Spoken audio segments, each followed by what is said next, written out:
मैं आज एलिय्याह के बारे में अंत समय में या वास्तव में एलिय्याह संदेश के बारे में बात करने जा रहा हूँ। आपने देखा होगा कि मैं अभी शर्ट और टाई नहीं पहने हुए हूँ और इसलिए मैं लगभग 6:25 बजे घर चला गया। मैंने अपनी पत्नी से कहा, मुझे बस अपनी शर्ट बदलनी है और जब मैं घर पहुँचा तो मैंने देखा कि मेरी पैंट ऊपर से नीचे तक फटी हुई थी, आप कह सकते हैं। और मेरी पत्नी ने कहा, "आज तुम्हें झुकना नहीं चाहिए।" मैंने कहा, "मुझे लगा आज मुझे अच्छी एयर कंडीशनिंग मिल रही है।" लेकिन उसने कहा, "अगर तुम उस मंच पर चलोगे, तो सब तुम्हें देखेंगे।" तो मैंने तय किया कि आज शाम मैं अपनी इकलौती सही सलामत पैंट पहन लूँगा और इसलिए मैं आम तौर पर जीन्स में प्रचार नहीं करता, लेकिन आज रात इसके पीछे एक बहुत व्यावहारिक कारण है। कम से कम ये अच्छा हुआ कि मैंने यहाँ खड़े होने से पहले ये सब देख लिया। ठीक है, यह अच्छा ही हुआ, नहीं तो आप मुझ पर पादरी के दुरुपयोग या कुछ और का आरोप लगा देते। तो आज रात हम एलिय्याह संदेश और हमारे लिए उसकी महत्ता के विषय पर चर्चा करेंगे। आज मैंने अपने संदेश का शीर्षक रखा है एलिय्याह और अंत के समय और यही हमारी यात्रा होगी। हम सबसे पहले मलाकी अध्याय 4 में एलिय्याह के वादे को देखेंगे, फिर पहले आगमन के एलिय्याह पात्र को देखेंगे और उसके बाद अंत समय के एलिय्याह पात्र को देखेंगे। तो यही हमारी आज रात की यात्रा होगी और मैं प्रार्थना करता हूँ कि जैसे-जैसे हम इस यात्रा से गुज़रेंगे, परमेश्वर हम में से प्रत्येक के हृदय से बात करें। तो जैसे ही हम शुरू करते हैं, मैं आप सभी से अनुरोध करता हूँ कि एक बार फिर अपना सिर झुकाएँ और हम परमेश्वर की पवित्र आत्मा की उपस्थिति को आमंत्रित करते हैं। प्रिय स्वर्गीय पिता, हम इस सप्त के दिन की आशीषों के लिए आपका धन्यवाद करते हैं। प्रभु, कितने तरीकों से यह हमारे लिए एक दावत रहा है प्रभु। प्रभु, यह संगति कितनी अनमोल और मधुर रही है प्रभु, समान विचारधारा वाले भाइयों और बहनों से मिलना, जो पूरे राज्यों से आए हैं, जो दृढ़ विश्वास और परिवर्तन के साथ यीशु मसीह के आगमन के लिए कार्य कर रहे हैं। प्रभु, आज का दिन कितनी खुशी लेकर आया है। प्रभु, यह मेमने के विवाह भोज पर स्वर्ग की एक झलक जैसा रहा है, क्योंकि आज प्रभु हमारे पास हर राष्ट्र, जाति, भाषा और लोगों से लोग आए हैं। हमारे पास पूरब और पश्चिम से लोग आए हैं, जो वहाँ नीचे की पहाड़ी पर संगति हॉल में एकत्रित हुए हैं। और प्रभु, आज हमने स्वर्ग का अनुभव किया है प्रभु, जब हम इन सप्त के घंटों को समाप्त करने जा रहे हैं और जैसे-जैसे ये सम्मेलन अपने समापन की ओर बढ़ रहा है, पिता, मैं प्रार्थना करता हूँ कि आप हमसे एक बार और बात करें। प्रभु, प्रभु बाहर की दुनिया की आवाज़ों को शांत कर दीजिए। हम कल अपने घरों को लौटने वाले हैं।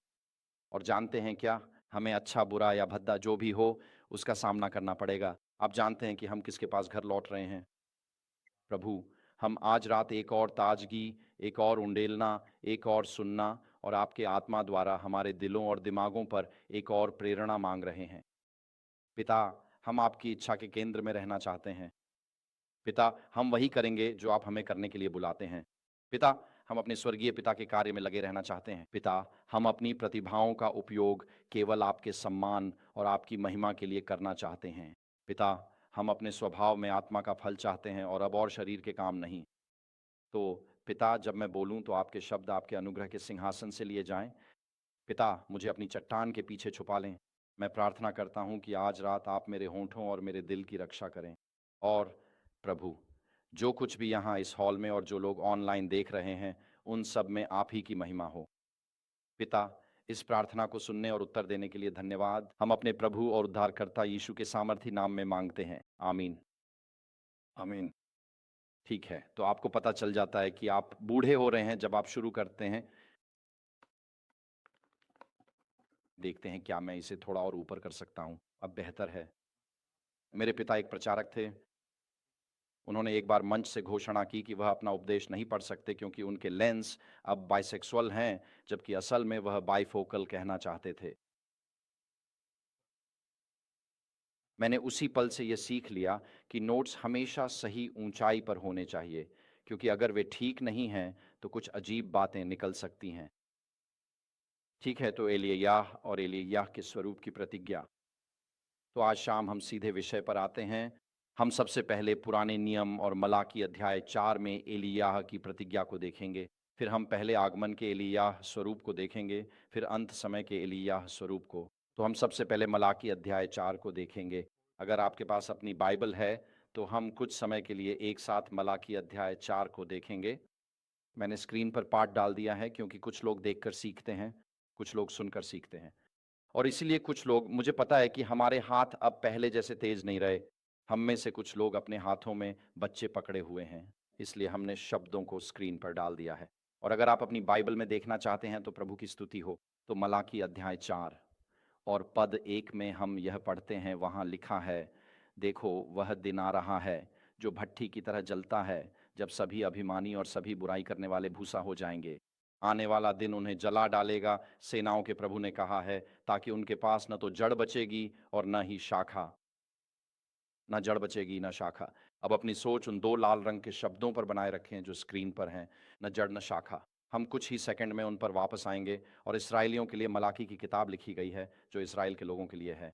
ये पुराने नियम की आखिरी किताब है और परमेश्वर के लोगों के बीच एक समस्या है। एक और आपके पास वे याजक हैं जो अपना काम ठीक से नहीं कर रहे हैं और वे लोगों को परमेश्वर की व्यवस्था नहीं सिखा रहे हैं और लोग बलिदानों के मामले में सही काम नहीं कर रहे हैं। और दूसरी ओर परमेश्वर के लोग हैं जो परमेश्वर के बारे में तरह-तरह के सवाल पूछ रहे हैं और उनमें से एक सवाल है, न्याय का परमेश्वर कहाँ है? हम देखते हैं कि याजक अपना काम नहीं कर रहे हैं और हम अपनी दशमांश भी वापस नहीं कर रहे हैं। और आज इज़राइल देश में न्याय का परमेश्वर कहाँ है? और इज़राइल के लोग कुछ इस तरह थे, आप कह सकते हैं कि वे उपहास करने लगे थे, जैसे कि हमारे पास व्यवस्था है, हमारे पास याजक हैं, लेकिन इनमें से कुछ भी हमारे लिए काम करता नहीं दिख रहा है और अंतिम दिनों में भी हमारे बीच उपहास करने वाले होंगे। हम 2 पतरस 3:3 से 4 में पढ़ते हैं, जैसा कि स्क्रीन पे लिखा है, सबसे पहले आपको ये समझना चाहिए। और अंतिम दिनों में, कौन से दिन भाइयों और बहनों? और क्या हम आज उन्हीं अंतिम दिनों में हैं? बिल्कुल, अंतिम दिनों में उपहास करने वाले आएँगे, उपहास करेंगे और अपनी इच्छाओं में लिप्त रहेंगे और कहेंगे, उसके आने का वादा कहाँ है? और हम आज अपने देश की सड़कों पर भी यही देख रहे हैं। आप जानते हैं, आपकी यौनिक प्रवृत्ति, आपकी लिंग पहचान आदि, यहाँ हम पढ़ते हैं कि अंतिम दिनों में ऐसे लोगों की संख्या बढ़ेगी जो अपनी गिरी हुई इच्छाओं में लिप्त रहेंगे और कहेंगे, यीशु मसीह के आने का वादा कहाँ है? वास्तव में यीशु के आने का वादा कहाँ है? और मलाकी अध्याय 4 के इस अंश में परमेश्वर प्राचीन इस्राएल और आज के आधुनिक मनुष्य दोनों को यह आश्वासन देता है कि एक अंतिम न्याय अवश्य होगा। और अगर आप उस पद्य में वापस जाएं तो वहां न तो जड़ रहेगी और न ही शाखा। इस पद्य में जड़ शैतान की ओर इशारा कर रही है जो सारी बुराई का कारण है, और शाखा उन लोगों की ओर इशारा कर रही है जो शैतान के अनुयायी हैं, कि एक न्याय का दिन आने वाला है जब शैतान जो सारी बुराई का स्रोत है नष्ट कर दिया जाएगा। और वे सभी जो शैतान का अनुसरण करते हैं, चाहे अनजाने में या जानबूझकर, इससे कोई फर्क नहीं पड़ता। वे लोग जो शैतान का अनुसरण करते हैं, वे उसकी जड़ से निकली शाखाएँ हैं, वे पूरी तरह से नष्ट कर दिए जाएँगे। और मैं इसके लिए आमीन और आमीन कहता हूँ। और इसलिए मलाकी 4 का दूसरा पद्य ये कहता है, लेकिन तुम जो मेरे नाम का आदर करते हो, तुम्हारे लिए धार्मिकता का सूर्य अपने पंखों में छंगाई लेकर उदय होगा। और मैंने कोष्ठक में लिखा है उसके पंखों में, तब तुम बाड़े से निकले बछड़ों की तरह उछलते हुए बाहर जाओगे। क्या आप में से किसी ने कभी जानवरों की खेती की है? क्या आपने कभी अपने जानवरों को सर्दियों में बाड़े में रखा है और फिर वसंत में उन्हें बाहर निकाला है? वे उत्साह से झूम उठते हैं, बस खुशी से झूम उठते हैं। और वेल्स की खदानों में वे इन खदान के टट्ठुओं को ले जाते थे। वे सोमवार से लेकर सब्त तक खदानों में रहते थे। वेल्स की गहरी खदानों में कोयला ढोते थे पूरे 18वीं और 19वीं सदी में। और रविवार को वे उन खदान के टट्ठुओं को खदान के मुहाने तक ले आते थे और टट्टू सैकड़ों हजारों फीट गहरी घुप अंधेरी खदान से ऊपर आते थे और फिर उन्हें एक छोटी सी घाटी में छोड़ दिया जाता था। और वे टट्टू खुशी से पागल हो जाते थे क्योंकि वे जानते थे कि अब क्या होने वाला है। उन्हें खदान में अपने श्रम से मुक्त किया जाने वाला था और वे ऐसे उछलने वाले थे जैसे बछड़े बाड़े से निकलते हैं। यहाँ हमारे पास एक सुंदर कृषि दृश्य है। तो यह धर्म का सूर्य कौन है जो अपने पंखों में छंगाई लेकर उदय होगा? खैर, यीशु कहते हैं, मैं जगत की ज्योति हूँ, यूहन्ना 8:12 और यिर्मयाह 23:6 में भी। आप इन दोनों पदों को एक तरह से समानांतर रख सकते हैं। ये कहता है, उसके दिनों में यहूदा उद्धार पाएगा और इज़राइल सुरक्षित रहेगा। और यही नाम है जिससे उसे पुकारा जाएगा, प्रभु हमारी धार्मिकता है। हिब्रू में इसे याहवे त्सिदकेनु अर्थात प्रभु हमारी धार्मिकता कहा जाता है। और इस प्रकार आपके पास यह प्रतिज्ञा है कि यीशु संसार की ज्योति होंगे। और आपके पास यह वादा भी है कि परमेश्वर अपने लोगों को सुरक्षा प्रदान करेंगे और वह यहोवा हमारी धार्मिकता, प्रभु हमारी धार्मिकता के द्वारा इसे पूरा करेंगे। यह एक सुंदर प्रतिज्ञा है कि मसीह क्या करने जा रहे हैं। मसीह वही धर्म का सूर्य हैं। और सिस्टर व्हाइट ने इसके बारे में डिज़ायर ऑफ एजेस पुस्तक के पृष्ठ 261 पर लिखा है। वे अपनी पहली और दूसरी आगमन पर संपूर्ण मानवता के लिए प्रकाश लाएंगे। और यही उन्होंने लिखा है। वह कहती हैं, धर्म का सूर्य अपनी महिमा से इंद्रियों को चकाचौंध करने के लिए संसार पर चमकते हुए नहीं आया। मसीह के बारे में लिखा है, उनका प्रस्थान भोर के समान तैयार किया गया है। शांतिपूर्वक और धीरे धीरे दिन का उजाला पृथ्वी पर फैलता है, अंधकार की छाया को दूर करता है और संसार को जीवन के लिए जगा देता है।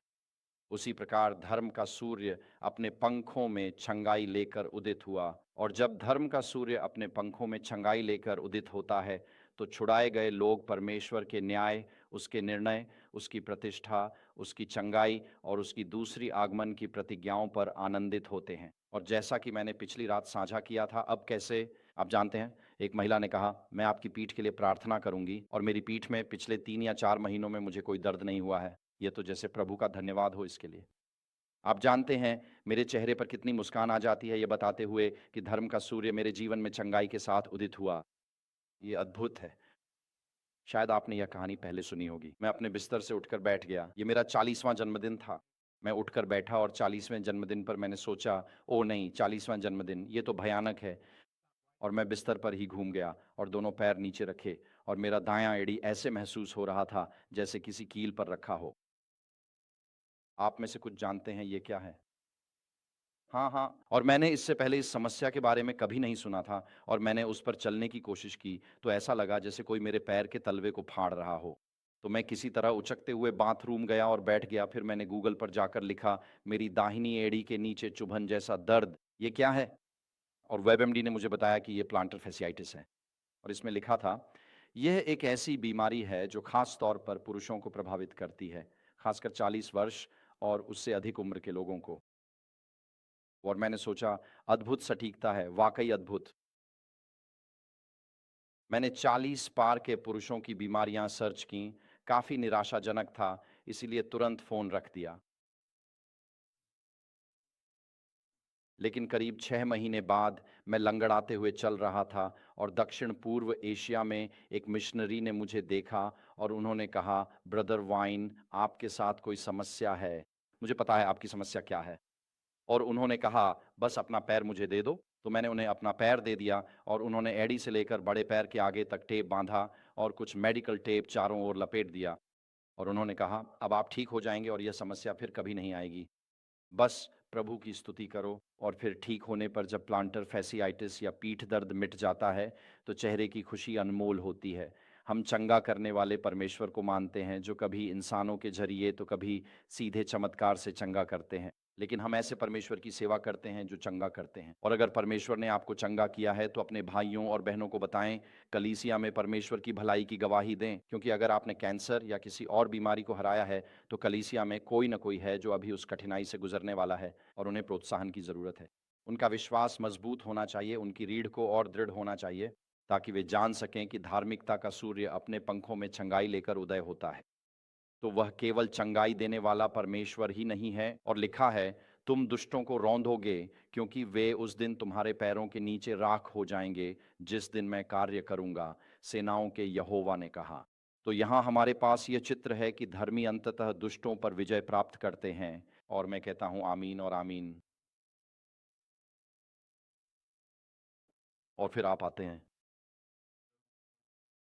हम जिस विषय पर वास्तव में बात करने जा रहे हैं, उस पर ध्यान केंद्रित करते हैं। मलाकी 4:4। मेरे दास मूसा की शिक्षा को याद रखो, वे विधियां और नियम जो मैंने उसे होरेब पर इसराइल के लिए आज्ञा दी थी। तो मलाकी अपनी भविष्यवाणी का समापन परमेश्वर की प्रजा को यह स्मरण दिलाते हुए करता है कि वे परमेश्वर को याद रखें, परमेश्वर के प्रति विश्वास योग्य रहें।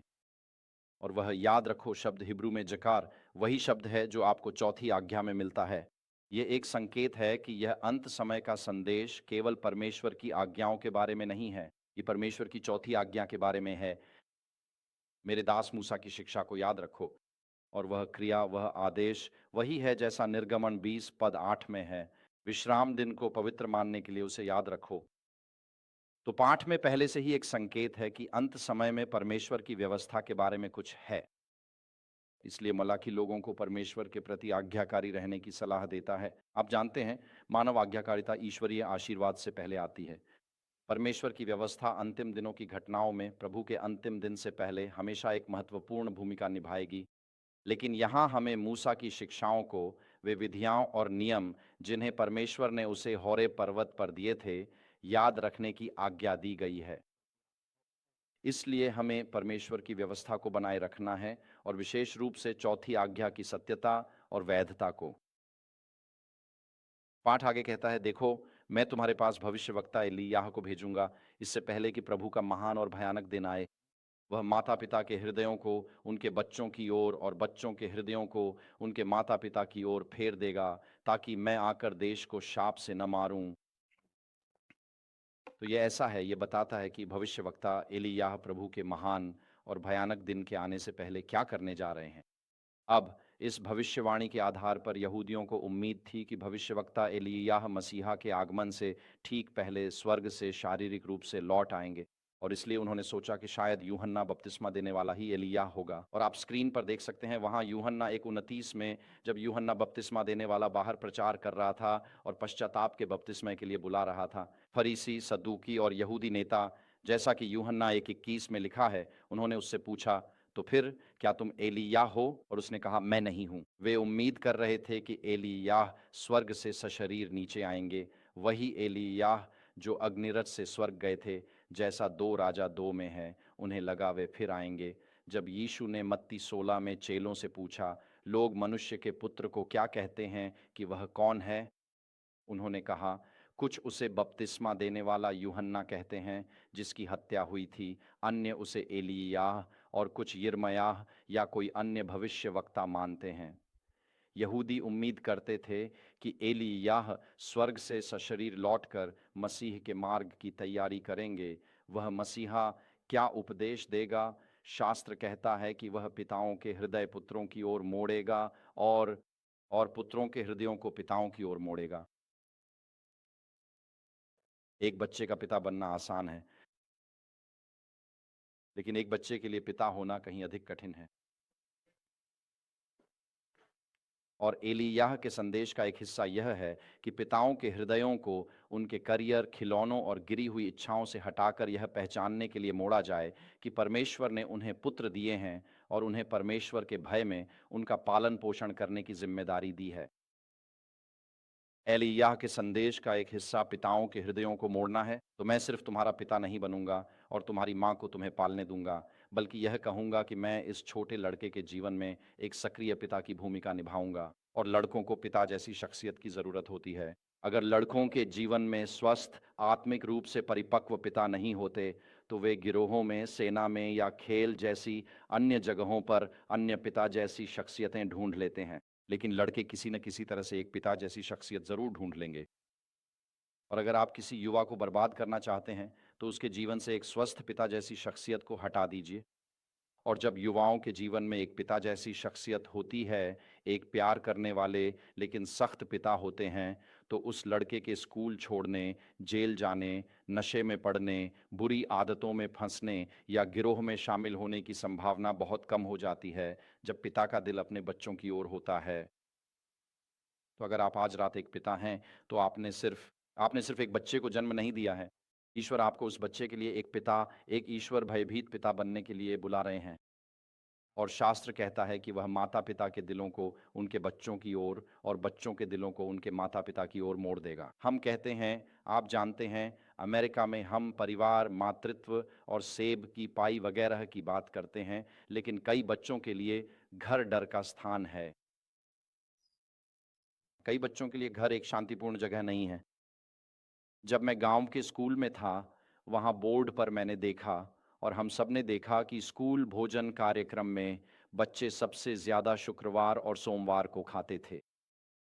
शुक्रवार को वे दुबले सप्ताहांत के लिए भोजन जमा कर रहे थे, और सोमवार को वे उसी दुबले सप्ताहांत की भरपाई कर रहे थे। यहाँ तक कि बेरिंग स्प्रिंग्स में भी पर्याप्त खाना नहीं है। हाँ, बच्चे रात को भूखे पेट सोते हैं। और हमने यह भी पता लगाया कि उन बच्चों में से कुछ जब आते हैं, तो आप जानते हैं, वहाँ दुर्व्यवहार हो रहा है, लेकिन इसे ठीक-ठीक बताना मुश्किल है। फिर भी आपको पता है कि कुछ ठीक नहीं चल रहा है। और इसलिए आज के कई बच्चों के लिए कितना बड़ा आशीर्वाद होगा अगर उनके पिता का दिल बच्चों की आध्यात्मिक और भौतिक भलाई की ओर मुड़ जाए। और शायद आज परमेश्वर हमें पिताओं को केवल बच्चे पैदा करने के लिए नहीं, बल्कि बच्चों का पालन-पोषण करने के लिए, एक पिता बनने के लिए, उनके साथ समय बिताने के लिए और अपने बच्चों के सामने वह आदर्श प्रस्तुत करने के लिए बुला रहे हैं, जो परमेश्वर चाहता है कि वह बच्चा बने। और अपने बच्चों के लिए यह उदाहरण बनने के लिए कि एक परमेश्वर का पुरुष, अपने वचन का पुरुष, ईमानदारी का पुरुष, करुणा का पुरुष और साहस का पुरुष होना क्या मायने रखता है। और इसीलिए परमेश्वर कहते हैं कि यह एलिय्याह का संदेश माता-पिता के हृदयों को उनके बच्चों की ओर मोड़ देगा और इसी कारण बच्चों के हृदय भी एक बार फिर अपने माता-पिता की ओर मुड़ जाएँगे। बच्चे लचीले होते हैं और वे सकारात्मक प्रेम का उत्तर देते हैं। वे सकारात्मक प्रेम का उत्तर देते हैं और इस प्रकार एक मजबूत समाज की नींव और अंत समय में परमेश्वर के लोगों की नींव मजबूत, संगठित और परमेश्वर से डरने वाले परिवार हैं। और इसलिए जो एलिय्याह का प्रतिनिधि आएगा, वह शैतान के परिवार पर किए गए हमलों का खंडन और तिरस्कार करेगा। ऐसे हमले जो समाज को नष्ट करने के लिए परिवार को निशाना बनाते हैं। और ऐसा करते हुए वह 5वीं आज्ञा को बनाए रखेगा और इसी के विस्तार में वह पूरी 10 आज्ञाओं अर्थात डेकालॉग को भी बनाए रखेगा। जैसा कि हमने इस अध्याय के पहले चौथे पद में देखा है, मेरे सेवक मूसा की शिक्षाओं को याद रखो। यह हमें सीधा निर्गमन अध्याय 20 पद 8 में चौथी आज्ञा तक ले जाता है। वह एलिय्याह का प्रतिनिधि जिसकी प्रतिज्ञा की गई थी, मसीह के पहले आगमन और दूसरे आगमन से पहले सृष्टिकर्ता की नई आराधना और आज्ञाकारिता का आह्वान करेगा। उसका आह्वान पश्चाताप, नवीनीकरण, टूटे हुए संबंधों की मरम्मत और पुराने मार्गों की पुनर्स्थापना के लिए होगा। जैसा कि परमेश्वर कहते हैं कि मैं न आऊं और देश को शाप से न मारूं, और इसीलिए एलिय्याह के प्रतिनिधि की यह भविष्यवाणी परमेश्वर की चेतावनी के साथ समाप्त होती है। यदि परमेश्वर की प्रजा सच्चे सृष्टिकर्ता की आराधना और 10 आज्ञाओं की आज्ञाकारिता में नहीं लौटती, तो वे प्रभु के दिन दुष्टों में गिने जाएंगे। ये एक सशक्त संदेश है कि चर्च की सदस्यता अपने आप स्वर्ग का पासपोर्ट नहीं है और परमेश्वर से डरने वाले परिवार में सदस्यता भी अपने आप स्वर्ग का पासपोर्ट नहीं है। आप इसलिए नहीं बचाए जाते क्योंकि आपकी पत्नी धार्मिक है, आपका पति धार्मिक है या आपके माता-पिता धार्मिक हैं। आप तब बचाए जाते हैं जब आप नया जन्म पाते हैं और आप अपने करीबी रिश्तेदारों की धार्मिकता, भलाई या मसीही जीवन पर निर्भर नहीं रह सकते कि किसी तरह उनके सहारे आप भी स्वर्ग में पहुंच जाएंगे। जब तक कोई मनुष्य नया जन्म ना पाए, वह परमेश्वर के राज्य में प्रवेश नहीं कर सकता और इसलिए फिर वह यहाँ एक व्यक्तिगत रूपांतरण अनुभव के लिए बुलावा है। परमेश्वर के साथ हमारे चलने का व्यक्तिगत नवीनीकरण, पाप से व्यक्तिगत रूप से मुड़ना और परमेश्वर की ओर मुड़ना और कहना कि जब मैं परमेश्वर की ओर मुड़ता हूँ, तो यह मेरे संबंधों को मेरे जीवन साथी, मेरे बेटों, मेरी बेटियों आदि मेरे माता-पिता के साथ बदल देगा। जब हम परमेश्वर की ओर आराधना और नवीनीकरण में मुड़ते हैं, तो यह स्वाभाविक रूप से हमारे सबसे करीबी और प्रियजनों के साथ संबंधों के नवीनीकरण की ओर ले जाता है। तो ये वह भविष्यवाणी की गई हस्ती है, लेकिन वास्तव में क्या हुआ? तो आइए एक क्षण के लिए यहाँ पहले आगमन के एलिय्याह के रूप की ओर देखें। याद रखिए, यहूदी लोग मानते थे कि एलिय्याह सचमुच स्वर्ग से लौट आएंगे और शिष्यों ने भी यही विश्वास साझा किया था। जब यीशु रूपांतरण पर्वत से नीचे आए और उन्होंने अभी-अभी एलिय्याह और मूसा को यीशु के साथ रूपांतरण पर्वत पर देखा था, तो शिष्य यीशु से पूछते हैं, फिर शास्त्री क्यों कहते हैं कि एलिय्याह को पहले आना चाहिए? तो शिष्य भी इस विचार को मान रहे थे कि मसीह के आने से पहले एलिय्याह को शारीरिक रूप से लौटना ज़रूरी है। लेकिन परमेश्वर की योजना कुछ और थी। क्योंकि जब हम देखते हैं कि स्वर्गदूत गब्रियल ने यूहन्ना बपतिस्मा देने वाले के जन्म से पहले मंदिर में जकरयाह से क्या कहा था, तो यही कहा गया था। उसने कहा, वह इज़राइल के बहुत से लोगों को उनके परमेश्वर की ओर फेर देगा। एलिय्याह की आत्मा और शक्ति के साथ वह उसके आगे जाएगा ताकि माता-पिता के हृदय अपने बच्चों की ओर और अवज्ञाकारी लोगों को धर्मियों की बुद्धि की ओर फेर दे और प्रभु के लिए एक तैयार प्रजा तैयार करे। और यहाँ वह लगभग मलाकी अध्याय 4 का सारांश प्रस्तुत कर रहे हैं। तो याजक जकरयाह का पुत्र एलिय्याह की आत्मा और शक्ति में जाएगा और वह माता-पिता के हृदय अपने बच्चों की ओर और अवज्ञाकारी लोगों को धर्मियों की बुद्धि की ओर फेर देगा।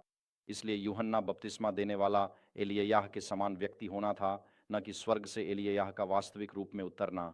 लेकिन यूहन्ना बपतिस्मा देने वाला मसीह के पहले आगमन की पूर्ति होने वाला था। उस एलिय्याह के समान व्यक्ति के आगमन की, जो परमेश्वर की प्रजा को मसीह के आगमन के लिए तैयार करेगा। वह परमेश्वर की प्रजा के बहुतों के हृदय उनके परमेश्वर की ओर फेर देगा। अब इसका अर्थ है पश्चाताप। यूहन्ना बपतिस्मा देने वाले ने पश्चाताप का बपतिस्मा प्रचारित किया। हम यह मरकुस 1:4 में पढ़ते हैं कि यूहन्ना बपतिस्मा देने वाला जंगल में प्रकट हुआ और पापों की क्षमा के लिए पश्चाताप का बपतिस्मा प्रचारित किया। और वह ऐसा करने वाला अकेला व्यक्ति नहीं था। जब हम मत्ती अध्याय 3 पद 2 में देखते हैं तो उसने कहा, पश्चाताप करो क्योंकि परमेश्वर का राज्य निकट आ गया है। और जब यीशु ने प्रचार करना शुरू किया तो उनका संदेश भी यही था। मत्ती 4:17 वहाँ लिखा है, उस समय से यीशु प्रचार करने लगे, पश्चाताप करो क्योंकि स्वर्ग का राज्य निकट आ गया है।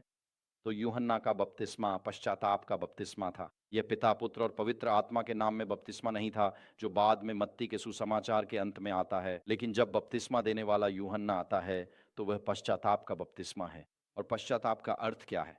क्रिया मेतानोए का अर्थ है कि मैं इस दिशा में चल रहा हूँ, मैं ज़्यादा दूर नहीं जाऊँगा क्योंकि कैमरे में लोग मुझे पसंद नहीं करेंगे। और फिर आप मुड़ जाते हैं और ठीक विपरीत दिशा में चलने लगते हैं। पश्चाताप केवल मन का परिवर्तन नहीं है, ये पूरी तरह विपरीत दिशा में चलना है। इसका अर्थ है कि मेरे जीवन की दिशा बदल रही है, मेरे जीवन का तरीका बदल रहा है, मेरे जीवन की आदतें बदल रही हैं। जिन चीज़ों की ओर मैं पहले बढ़ता था, अब मैं उन चीज़ों से दूर जा रहा हूँ। और मैं अब उन पाप के सुखों की ओर नहीं जाऊँगा, जो शायद पहले मुझे आकर्षित करते थे। अब मैं परमेश्वर और उसके पवित्र स्वभाव की ओर बढ़ रहा हूँ। यूहन्ना और यीशु दोनों ने पश्चाताप का प्रचार किया। पेंतेकोस्त पर जब लोगों ने उद्धार का मार्ग पूछा, तो प्रेरितों के काम 2:28 में पतरस ने पहले कहा, पश्चाताप करो। अब मेरी बात सुनिए, आज के आधुनिक समाज में अगर आप कहते हैं कि कोई कुछ गलत कर रहा है, तो उसे माइक्रो एग्रेशन कहा जाता है। आधुनिक अमेरिकी कैंपस के सेफ स्पेस में कोई आपकी पहचान या आप कौन हैं, इस पर सवाल नहीं उठाएगा। न ही कोई कह सकता है कि आपकी ज़िंदगी में कुछ गलत है। अगर मैं खुद को एक पेंगुइन मानता हूँ, तो उस कैंपस में कोई भी ये कहने की अनुमति नहीं है कि मैं पेंगुइन नहीं हूँ। और हो सकता है कि यह एक अतिशयोक्तिपूर्ण उदाहरण हो। फिलहाल हम फ्लेमिंगो पर ही रुक जाते हैं, ठीक है? तो हमारे आधुनिक कॉलेज कैंपसों में जब आपको बताया जाता है, जब आपकी राज्य यूनिवर्सिटी कहती है कि यह एक सुरक्षित स्थान है, तो हम ईसाई लोग सोचते हैं कि यह अच्छा है, ये एक सुरक्षित स्थान है। नहीं, यह एक वैचारिक भाषा है जो कहती है कि अगर वह 18 साल का युवक मानता है कि वह एक पेंगुइन है, तो उस कैंपस में कोई भी यह सवाल नहीं उठा सकता कि वह पेंगुइन है या नहीं। और आप किसी भी ईसाई वक्ता को भी कैंपस में नहीं बुला सकते, जो यह सवाल उठाए कि वह पेंगुइन है या नहीं। तो इसका उद्देश्य तो सुरक्षित स्थान होने का अंतिम प्रभाव यह है कि सुसमाचार को बंद कर दिया जाता है। क्यों? क्योंकि यूहन्ना बपतिस्मा देने वाले के पहले शब्द, यीशु के पहले शब्द और पेंटेकोस्ट पर प्रेरितों के पहले शब्द थे, पश्चाताप करो। पश्चाताप का अर्थ है कि आपके जीवन में सब कुछ ईश्वर की इच्छा के विरुद्ध है। आज इसे घृणा भाषण या माइक्रो एग्रेशन कहा जाता है। आपको कई तरह के फोबिया बताकर कॉलेज और मंचों से प्रतिबंधित कर दिया जाता है। तो पूरी सुसमाचार की घोषणा को आधुनिक अमेरिका में बंद कर देना चाहिए, क्योंकि ये कहती है कि आपके जीवन में कुछ न कुछ ठीक नहीं है।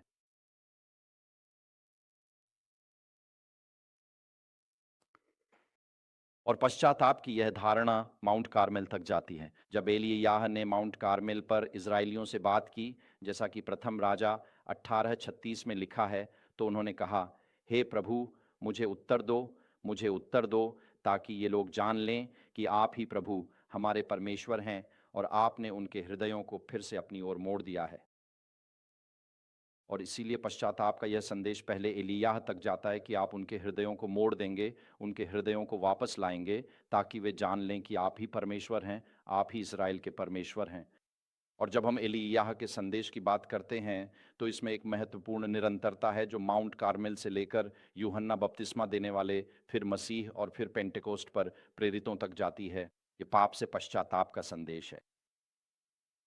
और यदि आप इस सप्ताहांत यहाँ आए हैं या प्रभु की स्तुति करने आए हैं, लेकिन आप किसी निजी, अनकहे, संजोए हुए, प्रिय या गुप्त पाप से जूझ रहे हैं और पवित्र आत्मा अभी उसी के बारे में आपसे बात कर रहा है,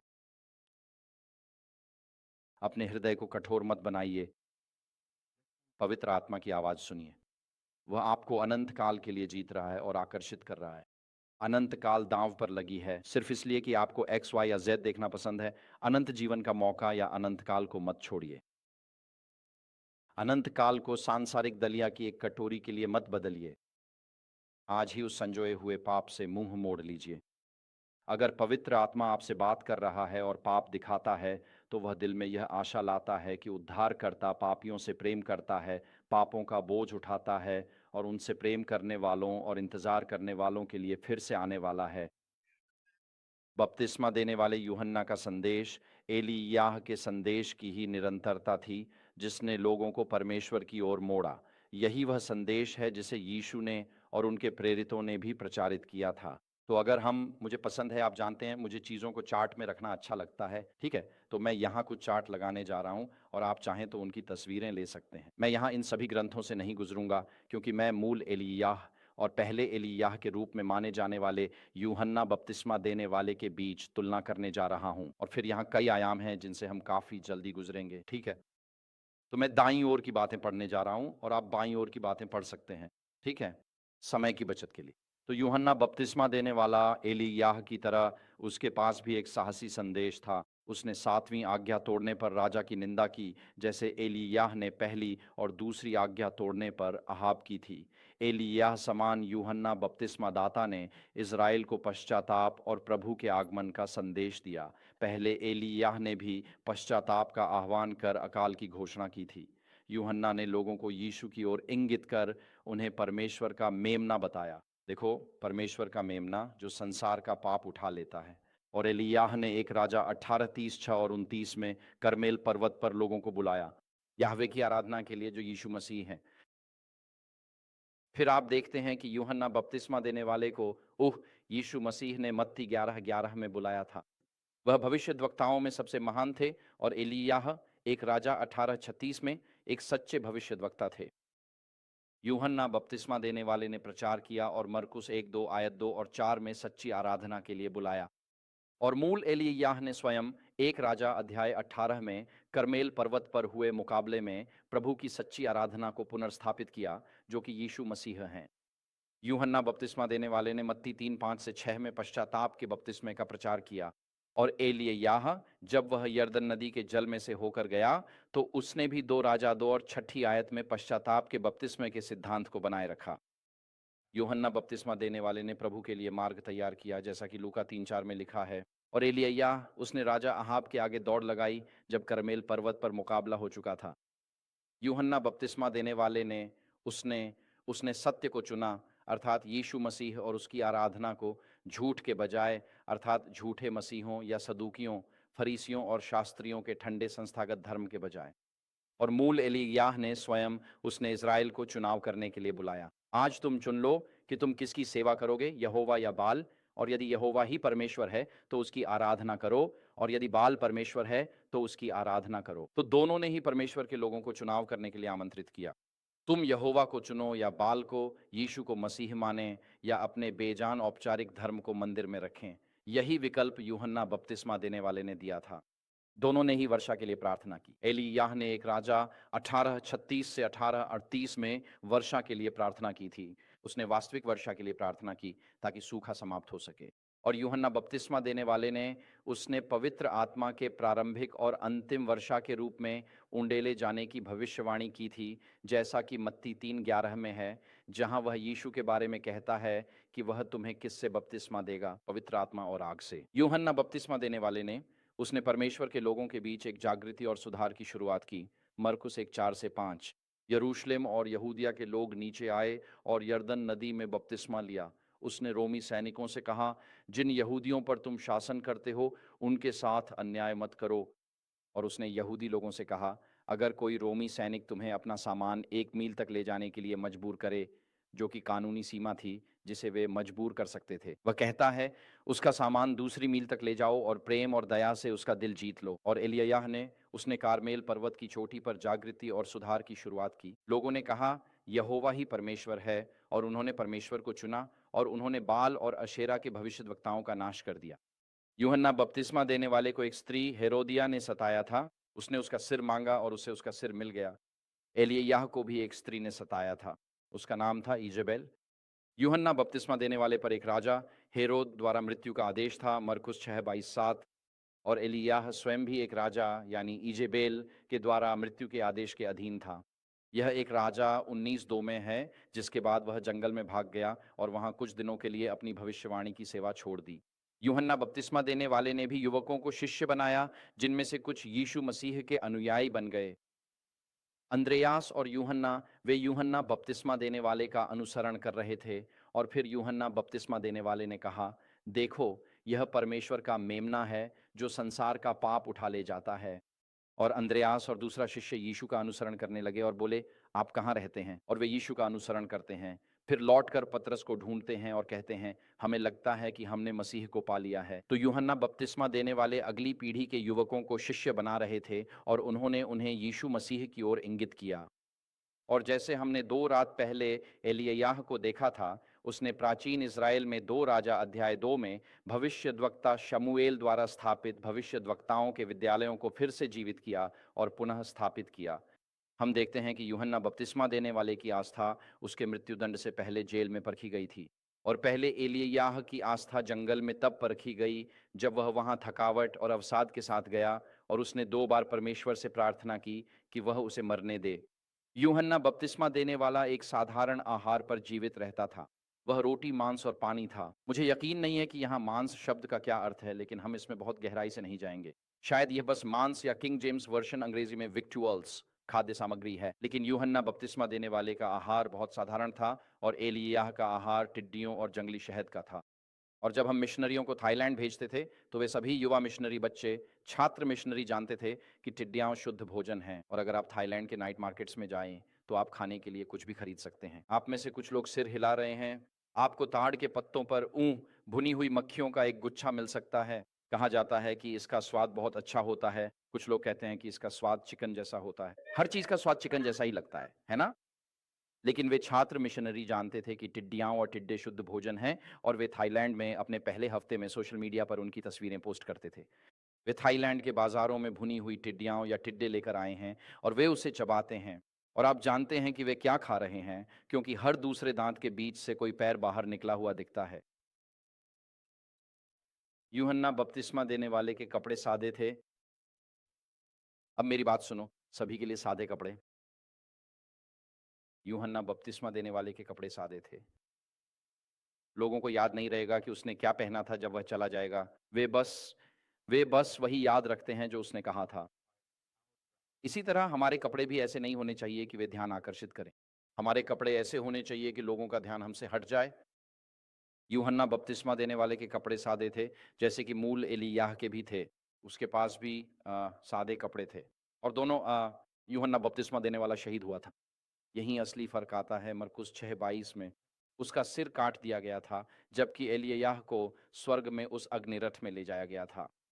तो यूहन्ना बपतिस्मा देने वाले और पहले प्रभु के दिन से पहले आए एलिय्याह के बीच बहुत सारी समानताएं हैं, यीशु मसीह के पहले आगमन से पहले। लेकिन मैं आज शाम मुख्य रूप से अंत समय के एलिय्याह पर ध्यान केंद्रित करना चाहता हूं। और ग्रंथ कहता है, देखो, मैं तुम्हारे पास भविष्यवक्ता एलिय्याह को भेजूंगा प्रभु के महान और भयानक दिन के आने से पहले। और वह वाक्यांश बहुत प्रभु का दिन उपयोग किया गया है। इसका वास्तव में पुराने नियम में 2 मुख्य अर्थ हैं। जब योएल प्रभु के दिन की बात करता है या यशायाह प्रभु के दिन की बात करता है, तो वह बाबिलोनियों के द्वारा परमेश्वर की प्रजा पर आने वाले न्यायों की बात कर रहा है। लेकिन वे अंत समय के प्रभु के दिन की ओर भी संकेत कर रहे हैं, जो तब होगा जब यीशु मसीह फिर से आएंगे, यानी यीशु मसीह का दूसरा आगमन। उस समय पृथ्वी के तत्व गर्मी से पिघल जाएंगे जब यीशु फिर से आएंगे। अब मुझे वैश्विक तापमान वृद्धि की उतनी चिंता नहीं है, मुझे वैश्विक पिघलाव की चिंता है। जब यीशु फिर से आएंगे और तत्व हमारे पैरों के नीचे पिघल रहे होंगे, तब चिंता करने का समय होगा। तो प्रभु के 2 दिन हैं। प्रभु का पहला दिन मसीह का आगमन था। वह था बाबुलियों द्वारा यहूदा और इसराइल पर न्याय। और फिर मसीह का पहला आगमन हुआ। लेकिन प्रभु के दिन की अवधारणा का अर्थ यीशु मसीह के दूसरे आगमन से भी है। और हाँ, स्क्रीन पर वह पाठ है 2 पतरस 3:10। यह कहता है, परंतु प्रभु का दिन चोर की तरह आएगा। अब पतरस यह तब लिख रहे हैं जब यीशु पहले ही आ चुके हैं और स्वर्ग लौट चुके हैं। तो वह बाबुली बंदी गृह की बात नहीं कर रहे हैं और न ही मसीह के पहले आगमन की बात कर रहे हैं। पतरस अब मसीह के दूसरे आगमन की बात कर रहे हैं। यहाँ प्रभु के दिन की तीसरी अवधारणा है। वह कहते हैं, परंतु प्रभु का दिन चोर की तरह आएगा और आकाश बड़े शब्द के साथ लुप्त हो जाएगा और तत्व अग्नि में पिघल जाएंगे और पृथ्वी और उस पर की सारी चीजें, उस पर जो कुछ भी किया गया है, सब कुछ नष्ट हो जाएगा। क्या यह एक अच्छा विचार नहीं है? जैसे जलो बच्चा जलो, जैसे जब यीशु आएंगे तो ये चर्च जलकर राख हो जाएगा, ये इमारत। जब यीशु आएंगे तो चर्च का नियम पुस्तिका भी जल जाएगी। क्या आपने कभी इसके बारे में सोचा है? ये सच है। जब यीशु फिर से आएंगे तब हर कार्य नीति, हर संविधान, हर उपनियम, हर मानव संसाधन पुस्तिका, सब कुछ जल जाएगा, बच्चा जल जाएगा। सिर्फ प्रभु का वचन हमेशा रहता है जो हमें एक दूसरे से व्यवहार सिखाता है। हमारे पास चर्च मैनुअल और नियम हैं, पर यीशु ने इसे सरल बनाया। जैसा तुम चाहते हो कि लोग तुम्हारे साथ करें, वैसा ही तुम उनके साथ करो। हमारे लंबे दस्तावेज बताते हैं कि हम मत्ती 7:12 के इस सुनहरे नियम को नहीं मान पा रहे। पर प्रभु का दिन चोर की तरह आएगा और यीशु के आने पर यह संसार पिघल जाएगा। और इसलिए यह जो प्रभु का दिन है जिसके बारे में मलाकी 4:5 में बात कर रहे हैं, वह केवल यीशु के पहले आगमन से पहले वादा किए गए एलिय्याह के स्वरूप की बात नहीं है। यह वह एलिय्याह का स्वरूप है जो यीशु मसीह के दूसरे आगमन से पहले आएगा। मलाकी 4:5 की इस भविष्यवाणी की दो बार पूर्ति होगी। एलिय्याह यानी यूहन्ना बपतिस्मा देने वाला पहली पूर्ति था, लेकिन जब यीशु अपने लोगों के लिए आएंगे तब एक और पूर्ति होने वाली है। इब्रानियों 9:28 जो बाइबल की मेरी पसंदीदा आयतों में से एक है, यह कहती है, इसी प्रकार मसीह भी जो बहुतों के पापों को उठाने के लिए एक बार बलिदान हुआ, दूसरी बार बिना पाप के प्रकट होगा, उन लोगों के उद्धार के लिए जो उसकी बाट जोहते हैं। क्या ये एक सुंदर वादा नहीं है? हाँ, कि वह आया है, उसने पाप की समस्या का समाधान कर दिया है। कलवरी पर यीशु ने पाप का समाधान किया। जंगल में आमने-सामने की भिड़ंत में यीशु ने शैतान का सामना किया और जब यीशु दूसरी बार आएँगे, तो वे उनके लिए नहीं आ रहे हैं, जो केवल यह जानते हैं कि वह आ रहे हैं, क्योंकि शैतान भी जानता है कि वह आ रहे हैं और वह क्रोधित है क्योंकि उसे पता है कि उसका समय कम है। और दुष्ट आत्माएँ भी जानती हैं कि यीशु फिर से आने वाले हैं और वे डरती हैं क्योंकि न्याय का दिन उनकी ओर आ रहा है और वे डरती हैं कि वह फिर से आ रहे हैं। तो शैतान जानता है कि यीशु फिर से आने वाले हैं, लेकिन वह हार चुका है। दुष्ट आत्माएँ जानती हैं यीशु लौट रहे हैं और वे खो चुकी हैं। कई लोग भी मसीह के आने की राह देख रहे हैं, पर यीशु उनके लिए आ रहे हैं जो उनका इंतज़ार कर रहे हैं। यानी मैं सिर्फ़ यह नहीं जानता कि वह आ रहे हैं, मेरा सिर्फ़ मेरा दिमाग ही नहीं, मेरा दिल भी इस शानदार शुभ समाचार में लगा हुआ है कि मेरा उद्धारकर्ता मेरे लिए वापस आ रहा है। हाँ, तो यीशु उनके लिए आ रहे हैं जो पूरी तरह से जुड़े हुए हैं, जिनका धर्म, जिनका चलना सिर्फ़ दिमागी ज्ञान नहीं है, बल्कि दिमाग और दिल दोनों का मेल है। मैं जानता हूँ कि वो आ रहे हैं और मेरा दिल उत्सुकता से उनकी प्रतीक्षा कर रहा है। क्या आपका धर्म, क्या आपका विश्वास मसीह के लिए उत्सुक प्रतीक्षा है? हाँ, या फिर ये सिर्फ़ इतना ही है कि आपको पता है कि मसीह आ रहे हैं? क्या आप कहते हैं, "ओ प्रभु, मैं चाहता हूँ कि आप फिर से आएँ, लेकिन थोड़ा रुक जाइए। मैं अपना घर पूरा करना चाहता हूँ, मुझे हवाई में छुट्टियाँ मनानी हैं, मैं अपनी कार अपग्रेड करना चाहता हूँ, मैं पहले थोड़ा वज़न कम करना चाहता हूँ, आप जानते हैं। कुछ मैं पहले शादी करना चाहता हूँ। प्रभु मैं चाहता हूँ कि आप आएँ, लेकिन बस थोड़ा रुक जाइए, थोड़ा रुक जाइए, थोड़ा रुक जाइए।" क्या आपने कभी सोचा है कि हर रात भगवान पृथ्वी पर कैसे देखते हैं और अंधकार की चादर के नीचे होने वाले सारे दुःख को देखते हैं?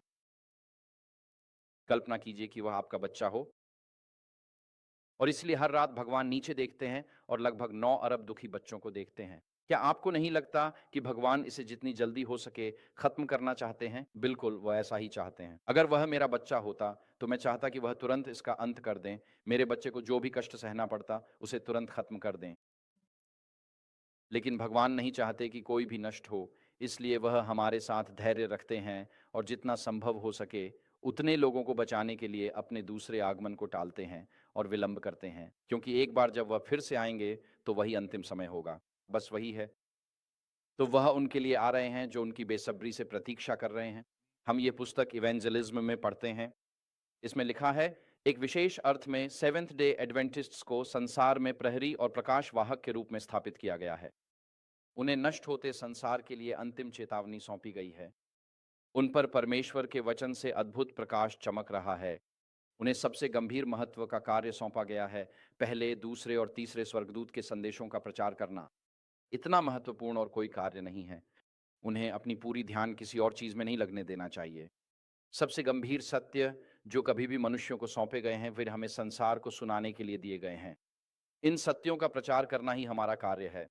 संसार को चेतावनी दी जानी है और परमेश्वर के लोगों को अपने सौंपे गए विश्वास के प्रति सच्चा रहना है। आमीन। और इसलिए यदि आप सेवेंथ डे एडवेंटिस्ट चर्च के सदस्य बनते हैं, या जैसा कि मैं इसे संप्रदाय के बजाय एक आंदोलन कहना पसंद करता हूं, तो परमेश्वर ने आपको एक परमेश्वर प्रदत्त भूमिका दी है, दुनिया को संदेश सुनाने के लिए एक प्रहरी बनने की। ये ऐसा है जैसे कोई कहे, मैं मरीन में शामिल होना चाहता हूं, लेकिन मुझे कभी भी युद्ध में मत भेजना। अब ये ऐसे काम नहीं करता है ना। मैं नेवी फाइटर पायलट बनना चाहता हूं, लेकिन मुझे कभी भी एयरक्राफ्ट कैरियर पर मत भेजना। ये बिल्कुल ऐसे काम नहीं करता।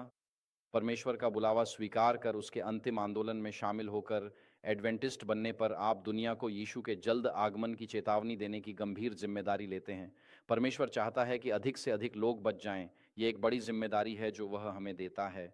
वह कहते हैं कि वे वह कहती हैं कि उन्हें ध्यान भटकने नहीं देना चाहिए। आमीन। अब मैं आपसे पूछना चाहता हूँ, हाल ही में मैंने जॉर्जिया के एक चर्च में 3 स्वर्गदूतों के संदेशों पर प्रचार किया था।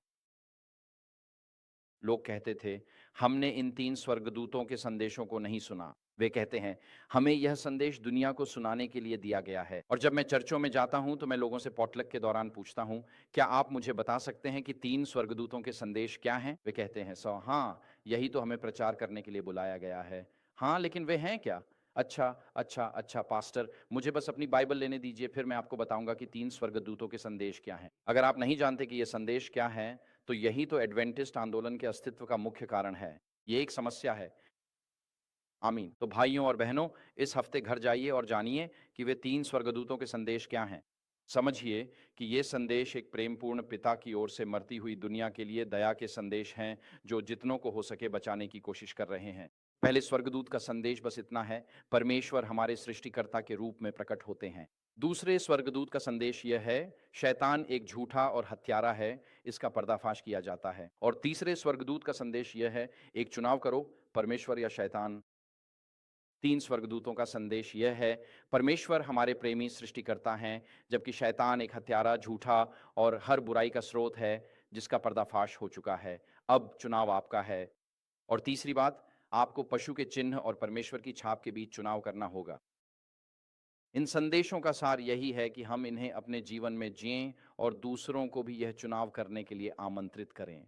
सिर्फ पहले या दूसरे स्वर्गदूत के संदेश का कोई अर्थ नहीं है, जब तक आप तीसरे संदेश की तरह चुनाव करने की बात न कहें। तो किस अर्थ में? आइए अब एक नज़र डालते हैं। हमारे पास बाईं ओर एलिय्याह है, फिर बीच में यूहन्ना बपतिस्मा देने वाला है, और फिर अंतिम एलिय्याह आंदोलन है। और मैं ये बात शास्त्र के अन्य स्थानों से ले रहा हूँ। जो मैं आपको यहाँ दे रहा हूँ, वह एक तरह का सारांश है। हम यहाँ हर एक शास्त्र वचन पर नहीं जाएंगे, लेकिन चित्रों को देखिए और आप खुद उन पदों को देख सकते हैं। तो मैं सबसे पहले बाईं ओर एलिय्याह को देखूंगा, और फिर हम अंतिम एलिय्याह आंदोलन को देखेंगे। एलिय्याह के पास एक साहसी संदेश था। उसने अहाब को पहले और दूसरे आज्ञा का उल्लंघन करने के लिए दोषी ठहराया। अंतिम एलिय्याह संदेश आंदोलन के पास भी एक साहसी संदेश है, जो पूरी दुनिया की सरकारों और कंपनियों और पोपाई, जो कि मसीह विरोधी है, को चौथी आज्ञा तोड़ने के लिए निर्भीकता से डांटता है और लोगों को पशु की छाप को अस्वीकार करने के लिए बुलाता है।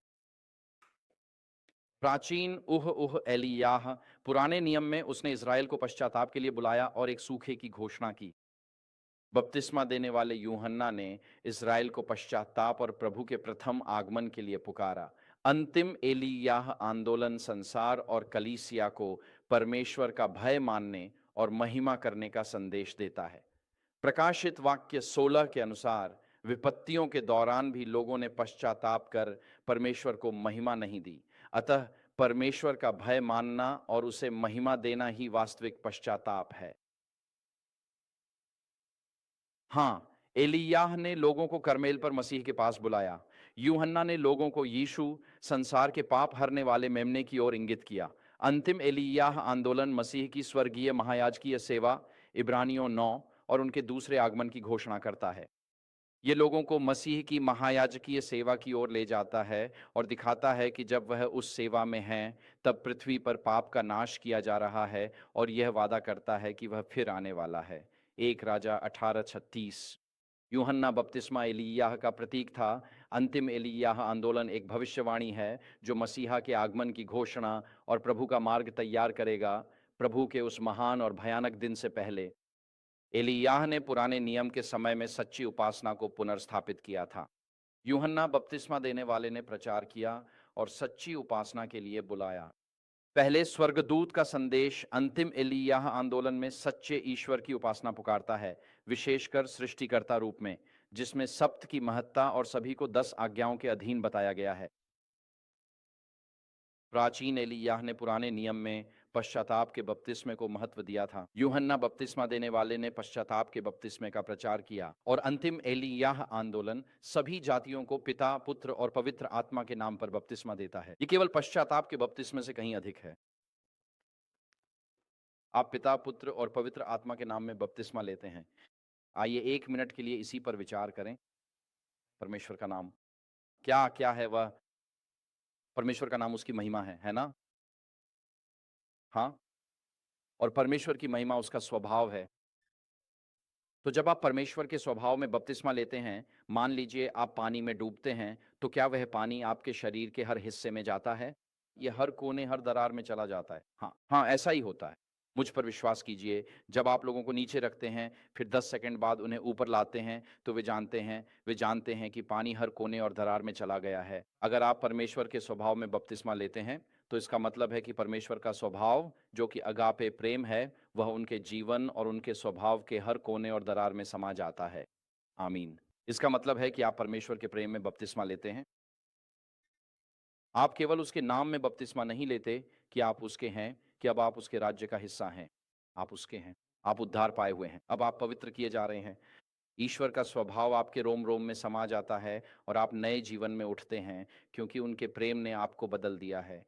अंतिम एलिय्याह आंदोलन सभी राष्ट्रों को त्रिएक परमेश्वर के नाम में बपतिस्मा देता है। चाहे पहला एलिय्याह हो, यूहन्ना हो या अंत समय का आंदोलन, सभी बपतिस्मा देते हैं। जैसे एलिय्याह कार्मेल पर्वत से उतरते समय अहाब के आगे दौड़ता था। यूहन्ना बपतिस्मा देने वाले ने प्रभु का मार्ग तैयार किया। प्रभु का मार्ग तैयार करो, लूका 3:4। और अंतिम एलिय्याह आंदोलन संसार को आने वाले मसीहा और न्याय के समय के लिए तैयार करता है। यही पहला स्वर्गदूत का संदेश है। पहले एलिय्याह ने लोगों को सत्य अर्थात यहोवा को झूठ अर्थात बाल के ऊपर चुनने के लिए बुलाया। यूहन्ना बपतिस्मा देने वाला, जो नए नियम में पहले एलिय्याह के रूप में आया, उसने लोगों को सत्य अर्थात यीशु मसीह को चुनने या अपने समय के झूठ, यहूदी धर्म के झूठे मसीहों या फरीसियों की ठंडी संस्थागत धार्मिकता और मंदिर व्यवस्था से चिपके रहने के लिए बुलाया। और अंतिम एलिय्याह आंदोलन भी लोगों को एक चुनाव करने के लिए बुलाता है, या तो वे परमेश्वर की छाप चुनें या पशु की छाप। यही तीसरे स्वर्गदूत का संदेश है। फिर आप इस तथ्य पर आते हैं कि उन्होंने किसी न किसी रूप में वर्षा के लिए प्रार्थना की थी। पहले एलिय्याह ने माउंट कार्मेल की चोटी पर अकाल समाप्त करने के लिए वास्तविक वर्षा के लिए प्रार्थना की थी। 1 राजा 18 उस अध्याय के अंत में। यूहन्ना बपतिस्मा देने वाले ने पवित्र आत्मा के उंडेलने की भविष्यवाणी की थी। उन्होंने कहा, वह जब आएंगे, मसीह की बात करते हुए, तो वह पवित्र आत्मा और आग से बपतिस्मा देंगे। और अंतिम एलिय्याह आंदोलन ने भी अंतिम वर्षा के उंडेलने के लिए प्रार्थना की थी। हम इसे जकरियाह 10:1 और योएल 2:28 से 29 में पाते हैं। फिर हम देखते हैं कि पहले एलिय्याह ने जागृति और सुधार की चिंगारी जलाई थी। 1 राजा 18:29। उन्होंने कहा, प्रभु या यहोवा वही परमेश्वर है। लोगों ने एक चुनाव किया। वहाँ एक जागृति आई और उन्होंने बाल और अशेरा के भविष्यद्वक्ताओं का सफाया कर दिया। जब मैं घर पर बड़ा हो रहा था, हमारे पास कभी टीवी नहीं था। मुझे न्यायियों और राजाओं की पुस्तकें बहुत पसंद थीं। बाल के भविष्यद्वक्ताओं का सफाया करना मुझे किशोरावस्था में बहुत अच्छा लगता था। मैं बस आपसे ईमानदारी से कह रहा हूँ, ठीक है। लेकिन एलिय्याह ने जागृति और सुधार की चिंगारी जलाई। यूहन्ना बपतिस्मा देने वाले ने भी जागृति और सुधार की चिंगारी जलाई। भीड़ यरदन नदी पर बपतिस्मा लेने के लिए उमड़ पड़ी और हेरोदेस उससे निपटने से डरता था, क्योंकि वह जानता था कि लोग उसे भविष्यद्वक्ता मानते हैं। और अंतिम एलिय्याह आंदोलन भी परमेश्वर की कलीसिया के भीतर एक जागृति की चिंगारी जलाएगा। यह लौदीकिया का संदेश है, प्रकाशित वाक्य 3:14 से 22 तक, ताकि कलीसिया अब और गुनगुनी न रहे। समय के अंत में लौदीकिया की कलीसिया को यह संदेश लौदीकिया की कलीसिया के स्वर्गदूत को दिया गया है। सातों संदेश एफिसुस, स्मिर्ना, थुआतीरा, फिलाडेल्फिया आदि की कलीसियाओं के स्वर्गदूत को दिए गए हैं। और जब हम प्रकाशित वाक्य अध्याय 1 की अंतिम आयत को देखते हैं, तो मसीह के हाथ में 7 तारे हैं, जो कलीसियाओं के 7 स्वर्गदूत हैं। क्या आपको वह याद है? और लगभग किसी भी एडवेंटिस्ट टीका में देखें, तो आप पाएंगे वे कलीसियाओं के अगुवे हैं। इसलिए लौदीकिया की कलीसिया को दिया गया संदेश तकनीकी रूप से अधिक सही है कि यह लौदीकिया की कलीसिया के अगुवों को दिया गया संदेश है। लौदीकिया के खासकर उन अगुवों के लिए जो कहते हैं कि तुम धनवान और संपन्न हो और तुम्हें किसी चीज की कमी नहीं लगती। पर जहां अगुवे भटक गए हों और उनमें ठंडी आत्मनिर्भर धार्मिकता हो, यीशु कहते हैं, देखो मैं द्वार पर खड़ा खटखटा रहा हूं। और जैसे पास्टर बेली श्मिट थे, हम कल रात इस बारे में बात कर रहे थे, उन्होंने कहा कि वहां का संदेश यह है कि अंत समय की कलीसिया में मसीहा कलीसिया के बाहर है। इसी कारण ये कलीसिया खो गई है, क्योंकि वो कलीसिया के बाहर है। और यदि अगुवे धनवान, ठंडे और आत्मसंतुष्ट हो गए हैं और वे सोचते हैं कि उन्हें किसी चीज की जरूरत नहीं है, तो मसीह का वादा है, यदि मैं द्वार पर खटखटाऊं और यदि कोई व्यक्ति, यानी आज रात इस कमरे में कोई भी व्यक्ति मेरी आवाज सुने और द्वार खोले, तो मैं उसके पास आऊंगा और उसके साथ भोजन करूंगा। यानी एक खोई हुई अंत समय की कलीसिया में भी आप व्यक्तिगत रूप से अब भी उद्धार पा सकते हैं। और इसलिए अंतिम एलिय्याह आंदोलन पछली वर्षा की बरसात के लिए प्रार्थना करता है, और वे लाओदीकिया की कलीसिया के भीतर एक जागृति भी उत्पन्न करते हैं, जो अब और गुनगुनी नहीं रही, बल्कि अब मसीह के लिए गर्म है। मसीह के लिए गर्म होने का अर्थ है कि उसका विश्वास का अंगीकार और उसका जीवन जीने का तरीका एक दूसरे से मेल खाते हैं। यदि आप लाओदीकिया के हैं, तो इसका अर्थ है कि आप मसीह के लिए गर्म होने का दावा करते हैं, लेकिन आपके काम मसीह के लिए बिल्कुल ठंडे हैं। और परमेश्वर ऐसा नहीं करते, और यही पाखंड है, और किशोर इसे दूर से ही भांप लेते हैं। और मसीह के लिए ठंडा होना मतलब है कि आप उसमें कोई विश्वास नहीं जताते और आपका जीवन किसी भी तरह मसीह की प्रभुता को नहीं दर्शाता। लेकिन मसीह के लिए गर्म होना मतलब है कि मैं मसीह में विश्वास का अंगीकार करता हूं और मेरा जीवन हर पहलू में मसीह की प्रभुता को सच्चाई से दर्शाता है। और इसलिए हम यहाँ आगे बढ़ते हैं। हम कहते हैं कि एलिय्याह को एक स्त्री द्वारा सताया गया था, वह थी इजेबेल। यूहन्ना बपतिस्मा देने वाले को भी एक स्त्री ने सताया था, वह थी हेरोदिया। और अंत समय का एलिय्याह आंदोलन भी एक पतित स्त्री अर्थात बाबुल द्वारा संसार के राजाओं के साथ मिलकर सताया जाएगा। आप वहां शास्त्र देख सकते हैं, प्रकाशित वाक्य 12:17 और 18:4। फिर आप देखते हैं कि मूल एलिय्याह पर इजेबेल द्वारा मृत्युदंड का आदेश था, 1 राजा 19:2। यूहन्ना बपतिस्मा देने वाले पर राजा हेरोद द्वारा मृत्युदंड का आदेश था, मरकुस 6:22। और अंतिम एलिय्याह आंदोलन को भी इसी प्रकार पशु के चिन्ह को लेकर अंतरात्मा के अंतिम संकट में मृत्युदंड का सामना करना पड़ेगा। मूल एलिय्याह, यूहन्ना बपतिस्मा और अंतिम एलिय्याह आंदोलन के बीच कई समानताएं हैं, जो प्रभु के भयानक दिन से ठीक पहले होगा।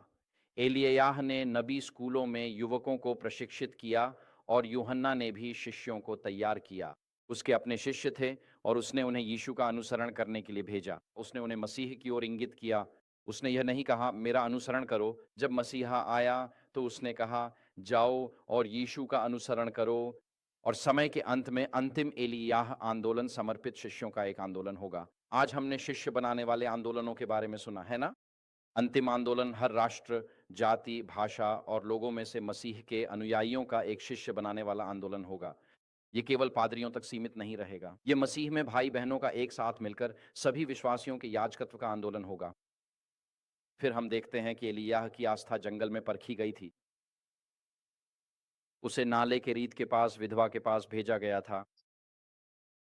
यूहन्ना बपतिस्मा देने वाले की आस्था जेल में परखी गई थी। उसने यीशु के पास संदेश भेजा और कहा, क्या आप वही मसीह हैं जो आने वाला है, या हमें कहीं और देखना चाहिए?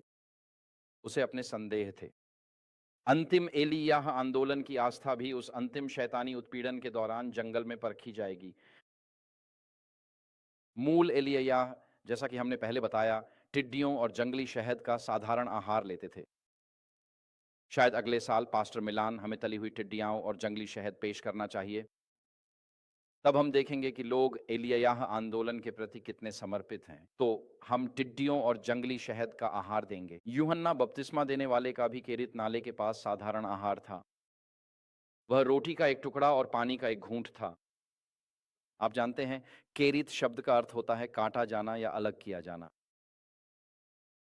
और जब जब परमेश्वर कहते हैं, यहाँ से उठो और यरदन पार करो और केरीत नाले के पास जाओ, क्योंकि मैंने वहाँ कौवों को तुम्हें भोजन देने की आज्ञा दी है, तब एलिय्याह ने किसी भी भविष्यवक्ता की तुलना में अहाब के साथ सबसे अद्भुत सामना किया था। और इसके बजाय आप जानते हैं, वह परमेश्वर से कह सकता था, प्रभु मुझे बस सूखे के समय यहीं रहने दो, मुझे इज़राइल में प्रचार यात्रा पर जाने दो और सबको बता दूं कि जब आप कहेंगे तभी सूखा समाप्त होगा। और परमेश्वर कहते हैं, नहीं नहीं एलिय्याह। उन्होंने कहा, क्योंकि संदेश ये है कि मेरे वचन के बिना इज़राइल में बारिश नहीं होगी। एलिय्याह, तुम मेरे काम में बाधा नहीं डालोगे। परमेश्वर के लोग परमेश्वर की आवाज़ सुनना सीखेंगे, एलिय्याह की आवाज़ नहीं। इसलिए तुम एक जगह जाओगे जिसे केरिथ कहा जाता है, जहाँ तुम अलग-थलग और नीचे कर दिए जाओगे और तुम परमेश्वर पर निर्भर रहना सीखोगे, क्योंकि कौवे तुम्हें कितना खाना ला सकते हैं। आइए ईमानदारी से बात करें। जैसे उसके पास कोई स्टेशन वैगन नहीं था जो वॉलमार्ट से 20 पाउंड खाना लेकर आ रहा हो। वो वही खा रहा था जो भी कौवे लाते थे। वे छोटे-छोटे टुकड़े थे और वे एक अशुद्ध पक्षी थे। वह यह सीख रहा था कि उसे सचमुच परमेश्वर की कृपा से मुंह तक खिलाया जाना है। और फिर भगवान उससे कहते हैं, तुमने जंगल में अपना समय बिता लिया है और पानी सूख गया है और नाला भी चला गया है और मुझे यह सब पता है। वो कहते हैं, अब तुरंत उठो। हिब्रू में यह आदेश ठीक वैसा ही है जैसा कि चरीत जाने का आदेश था। वह कहते हैं, अब तुरंत जाकर सारे पथ पहुंचो, क्योंकि मैंने वहां एक विधवा को तुम्हें खिलाने का आदेश दिया है। और सारे पथ शब्द का अर्थ है भट्ठी। मैं तुम्हें शुद्ध करने जा रहा हूं, क्योंकि तुम इस अध्याय की शुरुआत करते हो, गिलाद का तिशबी एलिय्याह। आध्यात्मिक भट्ठी में तपने के बाद आप परमेश्वर के जन बनते हैं और अब माउंट कार्मेल की भिड़ंत के लिए तैयार हैं। परमेश्वर हमें सेवकाई के लिए बुलाते हैं और कठिनाइयों से गुजारते हैं, क्योंकि वे जानते हैं कि भविष्य में बड़ी चुनौती आने वाली है। उन्हें हमें तैयार करना है और दुनिया की व्यर्थ चीज़ों को जलाना है, ताकि हम आने वाली चुनौतियों के लिए तैयार हो सकें। जैसे रॉकी बाल्बोआ, क्या यही उसका नाम है? रॉकी, वो बॉक्सर? क्या उसने रिंग के लिए ट्रेनिंग की थी? बिल्कुल, वरना क्या वो जीत पाता? वो हॉलीवुड होने के नाते जीत तो जाता, पर आप समझ रहे हैं ना? ठीक है, क्योंकि उसके पास अमेरिकी झंडा था और दूसरा आदमी एक बुरा सोवियत था, तो ज़ाहिर है कि वह जीतने वाला था, ठीक है। शायद रॉकी 5 में, लेकिन ख़ैर, उसने अपनी लड़ाई का सामना करने से पहले ट्रेनिंग की थी। क्या आपको नहीं लगता कि परमेश्वर के लोगों को भी अंतिम संकट के लिए ट्रेनिंग और तैयारी करनी होगी?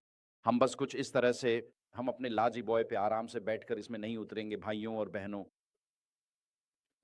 आध्यात्मिक अनुशासन, शास्त्र याद करना, अभाव में रहना, प्रभु पर भरोसा करना, मौन में उसकी आवाज़ पहचानना, इसके लिए एक समय और स्थान है।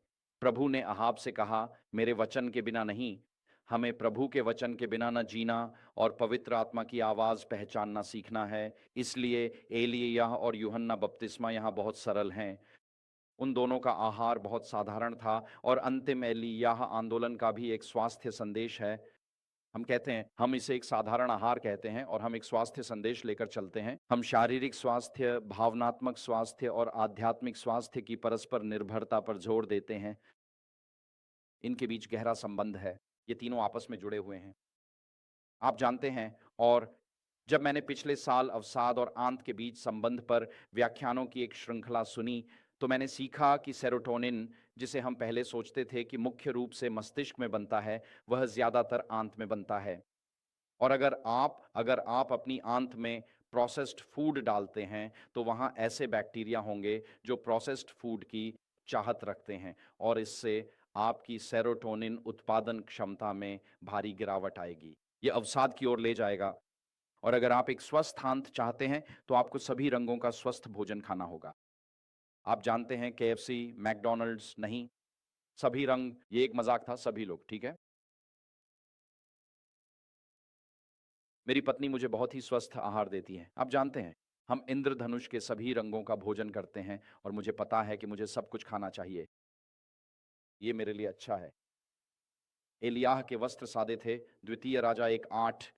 यूहन्ना बपतिस्मा देने वाले के वस्त्र भी सादे थे, मरकुस 1:6। और अंतिम एलियाह आंदोलन में भी उनके पास भी वस्त्र सुधार का संदेश है। हम वस्त्र सुधार के बारे में बात नहीं करते। पश्चिमी तट पर एक प्यारी बुजुर्ग संत थीं, जिनका नाम था ग्वेन शॉर्टर। शायद आप में से कुछ लोग उन्हें जानते हों। वह होमवर्ड बाउंड पब्लिशिंग नामक एक मंत्रालय चलाती हैं और वह वस्त्र सुधार पर लिखती हैं, और हमें भी वस्त्र सुधार के लिए बुलाया गया है। हमें सांसारिक फैशन के मुताबिक नहीं, बल्कि सादगी से कपड़े पहनने के लिए बुलाया गया है, ताकि हमारी नहीं बल्कि सृष्टिकर्ता की महिमा हो। और हम ये बातें इफिसियों 2:4 और प्रथम तीमुथियुस 2:9 में पाते हैं। और फिर अंत में इन 3 आंदोलनों के बीच अंतिम तुलना आप देखेंगे कि एलीयाह स्वर्ग ले जाए गए थे, यूहन्ना बपतिस्मा देने वाले शहीद हो गए, लेकिन हम मानते हैं कि उन्हें भी स्वर्ग ले जाया जाएगा। और अंतिम एलिय्याह आंदोलन ये दर्शाता है कि एलिय्याह के साथ क्या हुआ था। यानी जब मसीह फिर से आएंगे तो कुछ लोग स्वर्ग ले जाए जाएंगे, और यह भी दर्शाता है कि यूहन्ना बपतिस्मा देने वाले के साथ क्या हुआ था। कुछ लोग मरेंगे, उनमें से कुछ सताव और शहादत के कारण, लेकिन हमारे पास यह वादा है कि हम सब एक साथ प्रभु से मिलने के लिए आकाश में उठा लिए जाएंगे, जैसा कि 1 थिस्सलुनीकियों 4 में लिखा है। क्या ही सुंदर शास्त्र का यह अंश है। तो पहले एलिय्याह एक राजा 17, 18 और 19 के साथ स्पष्ट समानताएं हैं। पहले एलिय्याह के प्रतीक रूप यूहन्ना बपतिस्मा देने वाले, जो प्रभु के दिन के पहले आगमन के लिए थे, और अंत समय के एलिय्याह आंदोलन के बीच, जो संसार को जीवित परमेश्वर की सच्ची आराधना के लिए बुलाने वाला संदेश देता है। पृथ्वी पर परमेश्वर के समापन कार्य में उसकी व्यवस्था के मानक को फिर से ऊंचा किया जाएगा। झूठा धर्म प्रबल हो सकता है, अधर्म बढ़ सकता है, बहुतों का प्रेम ठंडा पड़ सकता है, कलवरी का क्रूस दृष्टि से ओझल हो सकता है, और मृत्यु की छाया की तरह अंधकार संसार पर छा सकता है। लोकप्रिय प्रवाह की पूरी शक्ति सत्य के विरुद्ध मोड़ी जा सकती है। परमेश्वर के लोगों को गिराने के लिए एक के बाद एक षड्यंत्र रचे जा सकते हैं, लेकिन सबसे बड़े संकट की घड़ी में सुनिए भाइयों और बहनों, एलियाह के परमेश्वर मानव साधनों को उठाएंगे, जो एक ऐसा संदेश देंगे जिसे चुप नहीं कराया जा सकेगा। क्या आप आमीन और आमीन कह सकते हैं? परमेश्वर के पास मानव साधन होंगे।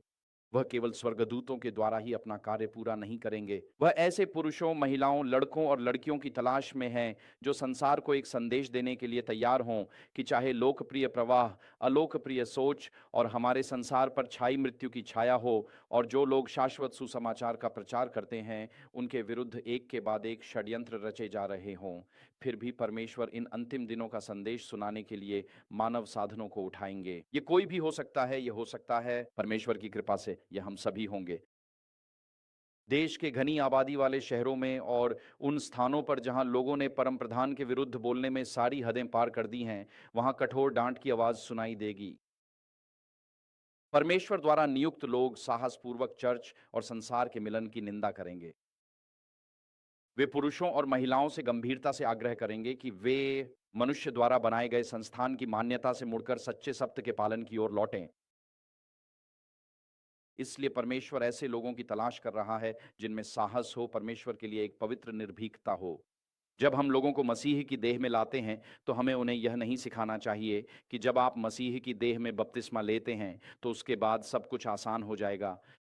मसीह में बपतिस्मा देते समय कहें, आपको सताव, उपहास और निंदा का सामना करना होगा, आपकी परीक्षा होगी, नौकरी जा सकती है, और आपको समाज से बाहर या प्रतिबंधित किया जा सकता है, यहाँ तक कि आपका लाइसेंस भी रद्द हो सकता है। आज यीशु के पीछे चलने की यही कीमत है। लोगों को ईश्वर के राज्य में लाते समय कहें कि सताव होगा। क्यों? क्योंकि जो भी धार्मिक जीवन जीता है, उसे इस संसार में क्या झेलना पड़ेगा? सताव। और अंतिम समय में वह सताव पहले कभी नहीं हुआ होगा, क्योंकि अंतिम संकट में जब मसीह फिर से आएंगे, मरकुस 4 में बोने वाले का दृष्टांत और प्रकाशित वाक्य 19 में यीशु के फिर से आने का दृश्य वहां लिखा है, कटनी के लिए हंसिया चलाओ क्योंकि अनाज पक चुका है, और अंगूर की कटाई करो क्योंकि वहां भी फसल पक चुकी है। कि यीशु के फिर से आने से पहले इस संसार में धार्मिकता की एक कटाई होगी। तो इस संसार में दुष्टता का ऐसा प्रस्फुटन होगा जैसा हमने पहले कभी नहीं देखा। हम आज ध्रुवीकरण की बात करते हैं, लेकिन ये कुछ भी नहीं है उस चीज़ के मुकाबले जो यीशु के फिर से आने से पहले होने वाली है। वहाँ कोई भी गठबंधन या ओवरलैप या धर्मी और दुष्टों के बीच किसी भी प्रकार के एकता की आवश्यकता का कोई संकेत नहीं होगा। और यही कारण है कि परमेश्वर की विरोधी आंदोलन को इस संसार की राष्ट्रों के साथ संबंध में नहीं होना चाहिए। हमें अपनी अंतरात्मा को इस बात के अधीन नहीं करना चाहिए कि दुनिया की सरकारें क्या तय करती हैं, क्योंकि यह अंतरात्मा की स्वतंत्रता का मुद्दा है। हमें यह नहीं कहना चाहिए हमें यह नहीं कहना चाहिए कि हम संयुक्त राष्ट्र के मानवाधिकारों की सार्वभौमिक घोषणा का समर्थन करते हैं, जब अनुच्छेद 29.2 और 29.3 बहुत स्पष्ट हैं कि आपके सभी मानवाधिकार, जिसमें धर्म का उल्लेख करने का अधिकार, अंतरात्मा की स्वतंत्रता, धर्म रखने, धर्म न रखने या अपना धर्म बदलने का अधिकार शामिल है।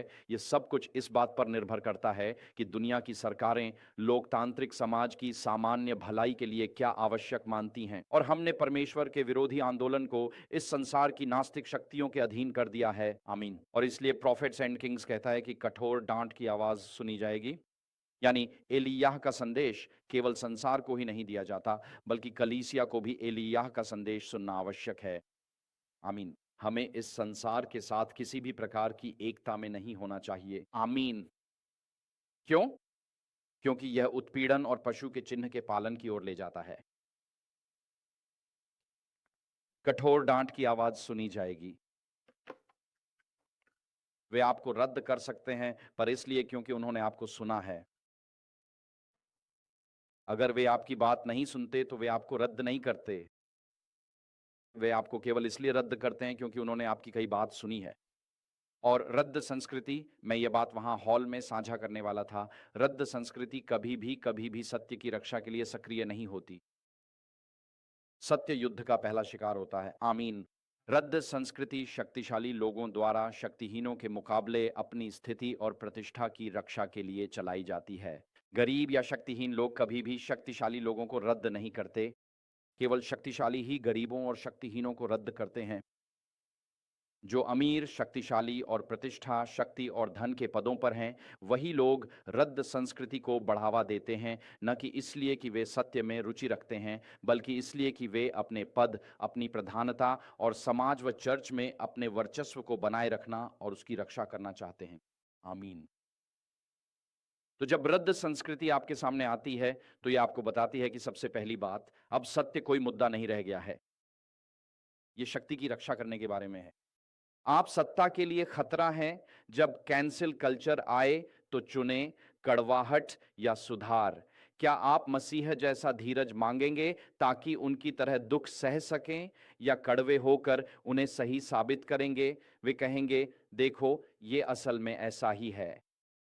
जब आप रद्द संस्कृति से गुजरते हैं तो आपको पता चलता है कि आपके असली भाई कौन हैं। आमीन। आपको पता चलता है कि कुछ भाई आपके जन्म से हैं और कुछ भाई आपके संघर्ष के साथी हैं। और आप अंतिम संकट से पहले जान जाते हैं कि आपके सच्चे दोस्त कौन हैं। रद्द संस्कृति से गुजरना कोई अभिशाप मत समझिए, इसे एक तरह का आशीर्वाद समझिए, क्योंकि ये आपको दिखाता है कि आपके असली दोस्त कौन हैं। आमीन। और यह आपको मजबूर करता है कि आप गहराई में जाएं और समझें कि मैं वास्तव में क्या मानता हूं, और क्या मैं इसे शास्त्र के आधार पर मानता हूं, और क्या मैं इसके लिए खड़ा होने को तैयार हूं। तो भाइयों और बहनों, रद्द संस्कृति रास्ते का अंत नहीं है। इसे एक तरह के परीक्षण स्थल के रूप में देखें। परीक्षा और रद्द किए जाने से गुजरना एक विशेषाधिकार है। आमीन। ये कोई बुरी बात नहीं है। व्हाइट कहती हैं, कठोर फटकार नबियों और राजाओं में सुनी जाएगी। अंत में एक एलिय्याह आंदोलन होगा जो अंतिम संदेश लाएगा और संसार को राजा के लिए तैयार करेगा। तो इसे खत्म करते हुए हम क्या कहेंगे? मेरी पत्नी ने कहा, 2 घंटे उपदेश न दें। तो मैं आज रात 2 घंटे तक उपदेश नहीं देने वाला हूँ। मैंने काफ़ी बातें काट दी हैं। आप ताली बजा रहे हैं, पता नहीं मेरे फैसले पर या बहन की सलाह पर। खैर, कम से कम आप ईमानदार तो हैं। बहुत बहुत धन्यवाद। हमने पिछली रात 2 रात पहले यह पद देखा था, यहेजकेल 22:30। इसमें लिखा है, और मैंने उनके बीच किसी ऐसे व्यक्ति की खोज की जो दीवार की मरम्मत करे और मेरे सामने दरार में खड़ा हो देश के लिए, ताकि मैं उसे नष्ट न करूं, लेकिन मुझे कोई नहीं मिला। यह हमारी पीढ़ी में सच ना हो। आमीन। ईश्वर आज भी ऐसे लोगों की तलाश कर रहे हैं जो दीवार की मरम्मत करें और दरार में खड़े हों। और इतिहास के अंतिम संकट में परमेश्वर के पास एक ऐसी प्रजा होगी। और यहाँ निष्कर्ष में हम दो विशेषताओं को उजागर करेंगे। पहली बात यह है कि वहाँ एक वफादार अवशेष होंगे, योएल 2:32, जो प्रभु के आने वाले दिन के बारे में बोलता है, कहता है, और ऐसा होगा कि जो कोई भी प्रभु के नाम को पुकारेगा वह उद्धार पाएगा, क्योंकि सिय्योन पर्वत और यरूशलेम में उद्धार होगा, जैसा कि प्रभु ने कहा है, और उन बचे हुए लोगों में जिन्हें प्रभु बुलाएगा। जब संसार बिखर रहा होगा और परमेश्वर की प्रजा पर अत्याचार किया जाएगा, तब परमेश्वर के पास एक अवशेष होगा जो उन अंतिम संकटों से होकर निकलेगा। आमीन। वे एक विश्वास योग्य अवशेष होंगे। इन लोगों की दूसरी मसीही विशेषता ये होगी कि वे एक विशेष लोग होंगे। हाँ, आमीन। तीतुस 2:14 में लिखा है, जिसने अपने आप को हमारे लिए दे दिया, मसीह की बात करते हुए, कि वह हमें सारी अधर्मता से छुड़ा ले। कितनी अधर्मता से? सारी। ठीक है, हमने कभी पाप पर विजय के बारे में चर्चा नहीं की, लेकिन जितना अधिक आप नए नियम को देखते हैं, आप इस निष्कर्ष से बच नहीं सकते कि परमेश्वर चाहता है कि हम पाप पर विजय प्राप्त करें। और अगर वह हमें सारी अधर्मता से छुड़ाता है, तो इसका मतलब है कि उसने हमें पाप की दास्ता से छुड़ा लिया है। वह हमें अपने लिए किस प्रकार के लोगों के रूप में शुद्ध करेगा? एक विशेष लोग जो अच्छे कामों के लिए उत्साही हों। तो परमेश्वर एक विश्वास योग्य अवशेष और एक विशेष लोगों की तलाश में है। अंतिम संकट में परमेश्वर के पास पूरी मानवता के लिए अंतिम एलियाह संदेश के दौरान एक एलियाह आंदोलन होगा। प्रॉफिट्स एंड किंग्स उस अंतिम आंदोलन का वर्णन इस सरल वाक्य में करती है। उन्होंने कहा, परमेश्वर एलियाह, नथान और यूहन्ना बपतिस्मा देने वाले जैसे पुरुषों को बुलाता है, ऐसे पुरुष जो उसके संदेश को निष्ठा के साथ पहुंचाएंगे, चाहे परिणाम कुछ भी हो। ऐसे पुरुष जो सत्य बोलेंगे, क्या साहसपूर्वक, भले ही इसके लिए उन्हें अपनी हर चीज का बलिदान देना पड़े। एलियाह अपने समय में डटकर खड़ा रहा और एक राष्ट्र बदल गया। यूहन्ना बपतिस्मा देने वाला अपने समय में डटकर खड़ा रहा और इतिहास बदल गया। और जब परमेश्वर का अंतिम एलियाह आंदोलन आज डटकर खड़ा होगा, तो अनगिनत लोगों के लिए अनंतता बदल जाएगी। मैं आंदोलन से जुड़ना चाहता हूं, आप नहीं। आमीन। मैं उस आंदोलन का हिस्सा बनना चाहता हूं। अब मैंने बुधवार रात को विंस्टन चर्चिल के एक उद्धरण के साथ शुरुआत की थी। आप में से कुछ लोग उसे याद करते होंगे। मैं यहां उसका एक भावार्थ देने जा रहा हूं। विंस्टन चर्चिल एक महान वक्ता थे और मई 1914 के अंत में नाजी जर्मनी की सेनाओं ने पूरे उत्तरी यूरोप पर विजय प्राप्त कर ली थी। ब्रिटिश अभियान दल एक छोटे से बंदरगाह शहर डनकर्क में घिर गया था।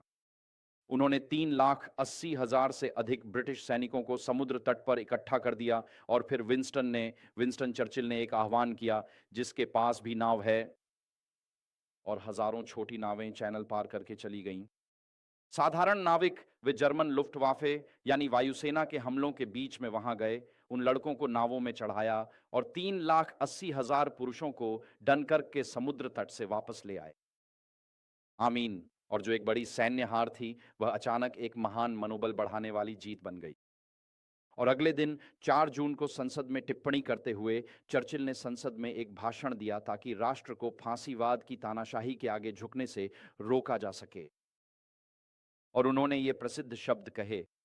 उन्होंने कहा, हम अंत तक लड़ते रहेंगे, हम फ्रांस में लड़ेंगे, हम समुद्रों और महासागरों में लड़ेंगे, हम हवा में बढ़ते आत्मविश्वास और बढ़ती ताकत के साथ लड़ेंगे, हम अपने द्वीप की रक्षा करेंगे, चाहे इसकी कोई भी कीमत चुकानी पड़े। हम समुद्र तटों पर लड़ेंगे, हम लैंडिंग ग्राउंड्स पर लड़ेंगे, हम खेतों और सड़कों पर लड़ेंगे, हम पहाड़ियों में लड़ेंगे, हम कभी हार नहीं मानेंगे। आमीन। अब अगर ये आपको किसी फैमिली वेकेशन जैसा लगता है, तो मैंने इसे यहां अपने शब्दों में कहा है। यहां आज रात मेरी ओर से अंतिम संदेश है। इस अद्भुत कैंप मीटिंग, इस सम्मेलन में मैं विंस्टन चर्चिल के शब्दों को अपने तरीके से कहने जा रहा हूं। उनके शब्दों में एक खासियत थी। कहा जाता है कि उन्होंने अंग्रेजी भाषा को संगठित किया और उसे युद्ध में भेज दिया। उन्होंने एक राष्ट्र को एकजुट किया। तो मूल रूप से मैंने उनके कहे गए अंतिम 4 अनुच्छेद लिए हैं और उनमें थोड़ा-सा संशोधन किया है, और ये कुछ इस तरह पढ़ा जाएगा। मुझे स्वयं पूरा विश्वास है कि यदि परमेश्वर के सभी विश्वास योग्य शेष जन अपना कर्तव्य निभाए, यदि कुछ भी उपेक्षित न किया जाए और यदि सर्वोत्तम व्यवस्थाएं की जाए, तो हम स्वयं को, जैसे कि सभी पूर्व पीढ़ियों में किया है, उस विश्वास के लिए संघर्ष करने में सक्षम सिद्ध करेंगे जो एक बार सभी संतों को सौंपा गया था। ईश्वर की कृपा से हम साहस और अंतरात्मा के अंतिम संघर्ष के तूफान को पार कर लेंगे। हम अत्याचार के खतरे से बचेंगे, चाहे वर्षों तक क्यों ना लगे, चाहे अकेले ही क्यों ना रहना पड़े, यहाँ तक कि यदि सभी सांसारिक सहारे भी छिन जाएं। आमीन। यही हमारा संकल्प है। हम वे शिष्य हैं जो यीशु से प्रेम करते हैं और उसकी आज्ञाओं का पालन करते हैं। यही हमारे स्वर्गीय पिता की और पृथ्वी पर उनके झुंड की इच्छा है। और भले ही मानवता का बड़ा हिस्सा और कई पुराने व प्रसिद्ध संप्रदाय मसीह विरोधी और पोप की घृणित सर्वोच्चता के शिकंजे में आ गए हों, हम न तो झुकेंगे और न ही हार मानेंगे। हालेलुया! हम अंत तक आगे बढ़ेंगे। हम शाश्वत सुसमाचार को बाइबल के तरीकों से, रास्तों से, व्यक्तिगत गवाही और प्रबल प्रार्थना सेवाओं के माध्यम से फैलाएंगे। हम ईश्वर के प्रेम और दया को रेडियो तरंगों और इंटरनेट पर प्रचारित करेंगे। हम छोटे समूहों और सोशल मीडिया में बढ़ते आत्मविश्वास और बढ़ती शक्ति के साथ गवाही देंगे। हम अपने विश्वास की रक्षा करेंगे, चाहे इसकी कोई भी कीमत चुकानी पड़े। हम शहरों में गवाही देंगे, हम ग्रामीण समुदायों में गवाही देंगे, हम अपने घरों में, अपने स्कूलों में और अपने कार्यस्थलों पर आत्माओं को जीतेंगे। हम जहाँ भी और जब भी पवित्र आत्मा हमारे लिए दिव्य अवसरों के द्वार खोलेगा, वहाँ गवाही देंगे। हम कभी भी मसीह के प्रति अपने प्रेम को नहीं छोड़ेंगे, और भले ही, जिसे मैं एक क्षण के लिए भी नहीं मानता, हमारी स्थानीय सभाएं दबाव में आकर पतन की ओर चली जाए, तब भी हमारे समुद्र पार के भाई बहन जो परमेश्वर के वचन से सुसज्जित हैं और परमेश्वर के पवित्र स्वर्गदूतों द्वारा संरक्षित हैं, संघर्ष को जारी रखेंगे जब तक कि परमेश्वर के उचित समय में स्वर्ग का नया संसार अपनी पूरी शक्ति और सामर्थ्य के साथ पुराने संसार के उद्धार और मुक्ति के लिए आगे नहीं आ जाता। आमीन। ये शब्द बोले गए थे और द्वितीय विश्व युद्ध में युद्ध की दिशा बदल गई थी। पुरुषों और महिलाओं ने उस युग की तानाशाही के आगे झुकने से इनकार करते हुए मोर्चे पर खड़े होने के आह्वान को स्वीकार किया। हम अपने संसार में एक आने वाली तानाशाही का सामना कर रहे हैं। हम रविवार के कानूनों, रविवार की विधायिकाओं, रविवार के लॉकडाउन, ऊर्जा रविवार, परिवार रविवार के लिए बुलाए जा रहे ड्रमों की आवाज सुन रहे हैं। हम ये पूरे देश में सुन रहे हैं। आगे क्या आने वाला है, इससे कोई अनजान नहीं है। आज रात परमेश्वर एलीयाह, नातान, यूहन्ना, एस्थेर, मरियम और हन्ना जैसे समर्पित लोगों को बुला रहा है, जो बिना किसी डर के सदा रहने वाले सुसमाचार का संदेश विश्वास योग्यता से फैलाएंगे। आमीन। ऐसे लोग आज रात यह संकल्प लें कि वे सत्य बोलेंगे और ईश्वर के लिए पवित्र साहस दिखाएंगे, चाहे उन्हें अपना सब कुछ बलिदान करना पड़े। मैं उस समूह में रहना चाहता हूं। अगर आप भी चाहते हैं तो कृपया खड़े हो जाइए और हम यहां समर्पण की प्रार्थना करें। परमेश्वर का एक अंतिम वफादार आंदोलन होगा। क्या हम प्रार्थना करें? हे स्वर्गीय पिता, हम इस बात से अचंभित हैं कि भविष्यवाणी इतिहास के दौरान किस प्रकार पूरी होती है। पिता, हम इस बात से चकित हैं कि आपने उद्धार के इतिहास में किस प्रकार पुरुषों और महिलाओं को एक विशेष समय पर एक संदेश के साथ उठाया, और अब प्रभु अपनी रहस्यमयी व्यवस्था में आप एलियाह, नथान और यूहन्ना बपतिस्मा देने वाले जैसे पुरुषों की एक अंतिम पीढ़ी की तलाश कर रहे हैं, जो सत्य को निर्भीकता से बोलेंगे, जो सत्य को प्रेम पूर्वक बोलेंगे, जो सत्य को व्यक्तिगत परिणामों की परवाह किए बिना बोलेंगे। हम आज रात प्रार्थना करते हैं पिता, कि हम एक समुदाय के रूप में जानें कि वह संदेश क्या है, और हम उस संदेश से प्रेम करें जो आपने हमें दिया है, और हम उसे अनुग्रह और सत्य के साथ साझा करें, और हम आपके लिए एक पवित्र साहस के साथ बोलें। हम प्रार्थना करते हैं कि जैसे सन्हेद्रिन ने यह नोटिस किया था कि वे साहसी शिष्य, वे पुरुष और महिलाएं थे जिन्होंने यीशु के साथ समय बिताया था। हम आज रात प्रार्थना करते हैं पिता, कि दुनिया यह नोटिस करे कि हम यहाँ जॉर्जिया में राजा के राजा और प्रभुओं के प्रभु के साथ समय बिता चुके हैं, और हम उसके दूत हैं एक मरती और पतित दुनिया के लिए। तो पिता, आज रात हम प्रार्थना करते हैं कि हम उस अंतिम एलिय्याह आंदोलन का हिस्सा बने, हम उसका हिस्सा बने। पिता, हमारे होंठों पर हमें शब्द दें, हमें दिव्य अवसर दें। फिर भी जब हमें यह नहीं पता कि क्या कहना है, तो हम मरकुस 13 के वादे का दावा करते हैं कि हमें ऊपर से शब्द दिए जाएंगे। पिता, हमें गहराई से अध्ययन करने दें ताकि हम आपके लिए उज्जवल चमक सकें। हमें ऐसी साहसिकता, ऐसा साहस दें जैसा हमारे पास पहले कभी नहीं था। पिता, सांसारिक आकर्षणों को दूर करें ताकि हम पापों पर विजय पा सकें। हम आपके राज्य और उन खोए हुए बच्चों के लिए पूरी तरह समर्पित और निष्ठावान हों, जो हमारे पड़ोसी हैं। हम प्रार्थना करते हैं पिता कि इस अंतिम घड़ी में हम आपको निराश न करें। तो पिता, आज रात हमें अपने पवित्र आत्मा से भर दें। अपने स्वर्गदूतों के साथ हमारी रक्षा करें और यीशु का प्रेम हमारी आंखों में दिखाई दे, हमारी आवाज में सुना जाए और हर उस बात में झलके जो हम साझा करें। पिता, आज रात हम अपना जीवन आपके हाथों में सौंपते हैं। हे प्रभु, हम प्रार्थना करते हैं कि शैतान की घृणा की शक्तियां, जो कुछ यहाँ आज रात हो रहा है, उससे कांप उठें। और पिता, मैं प्रार्थना करता हूं कि आज रात स्वर्ग में आनंद मनाया जाए, क्योंकि वे जानते हैं कि इस सभा के बाद यहां आज रात सिर झुकाए हर शिष्य के द्वारा आत्मायु अनंत काल के लिए जीती जाएंगी, क्योंकि हम अंतिम एलियाह आंदोलन के विश्वासी सदस्य रहे। आपके पवित्र नाम में हम विनम्रता से प्रार्थना करते हैं। आमीन। आमीन।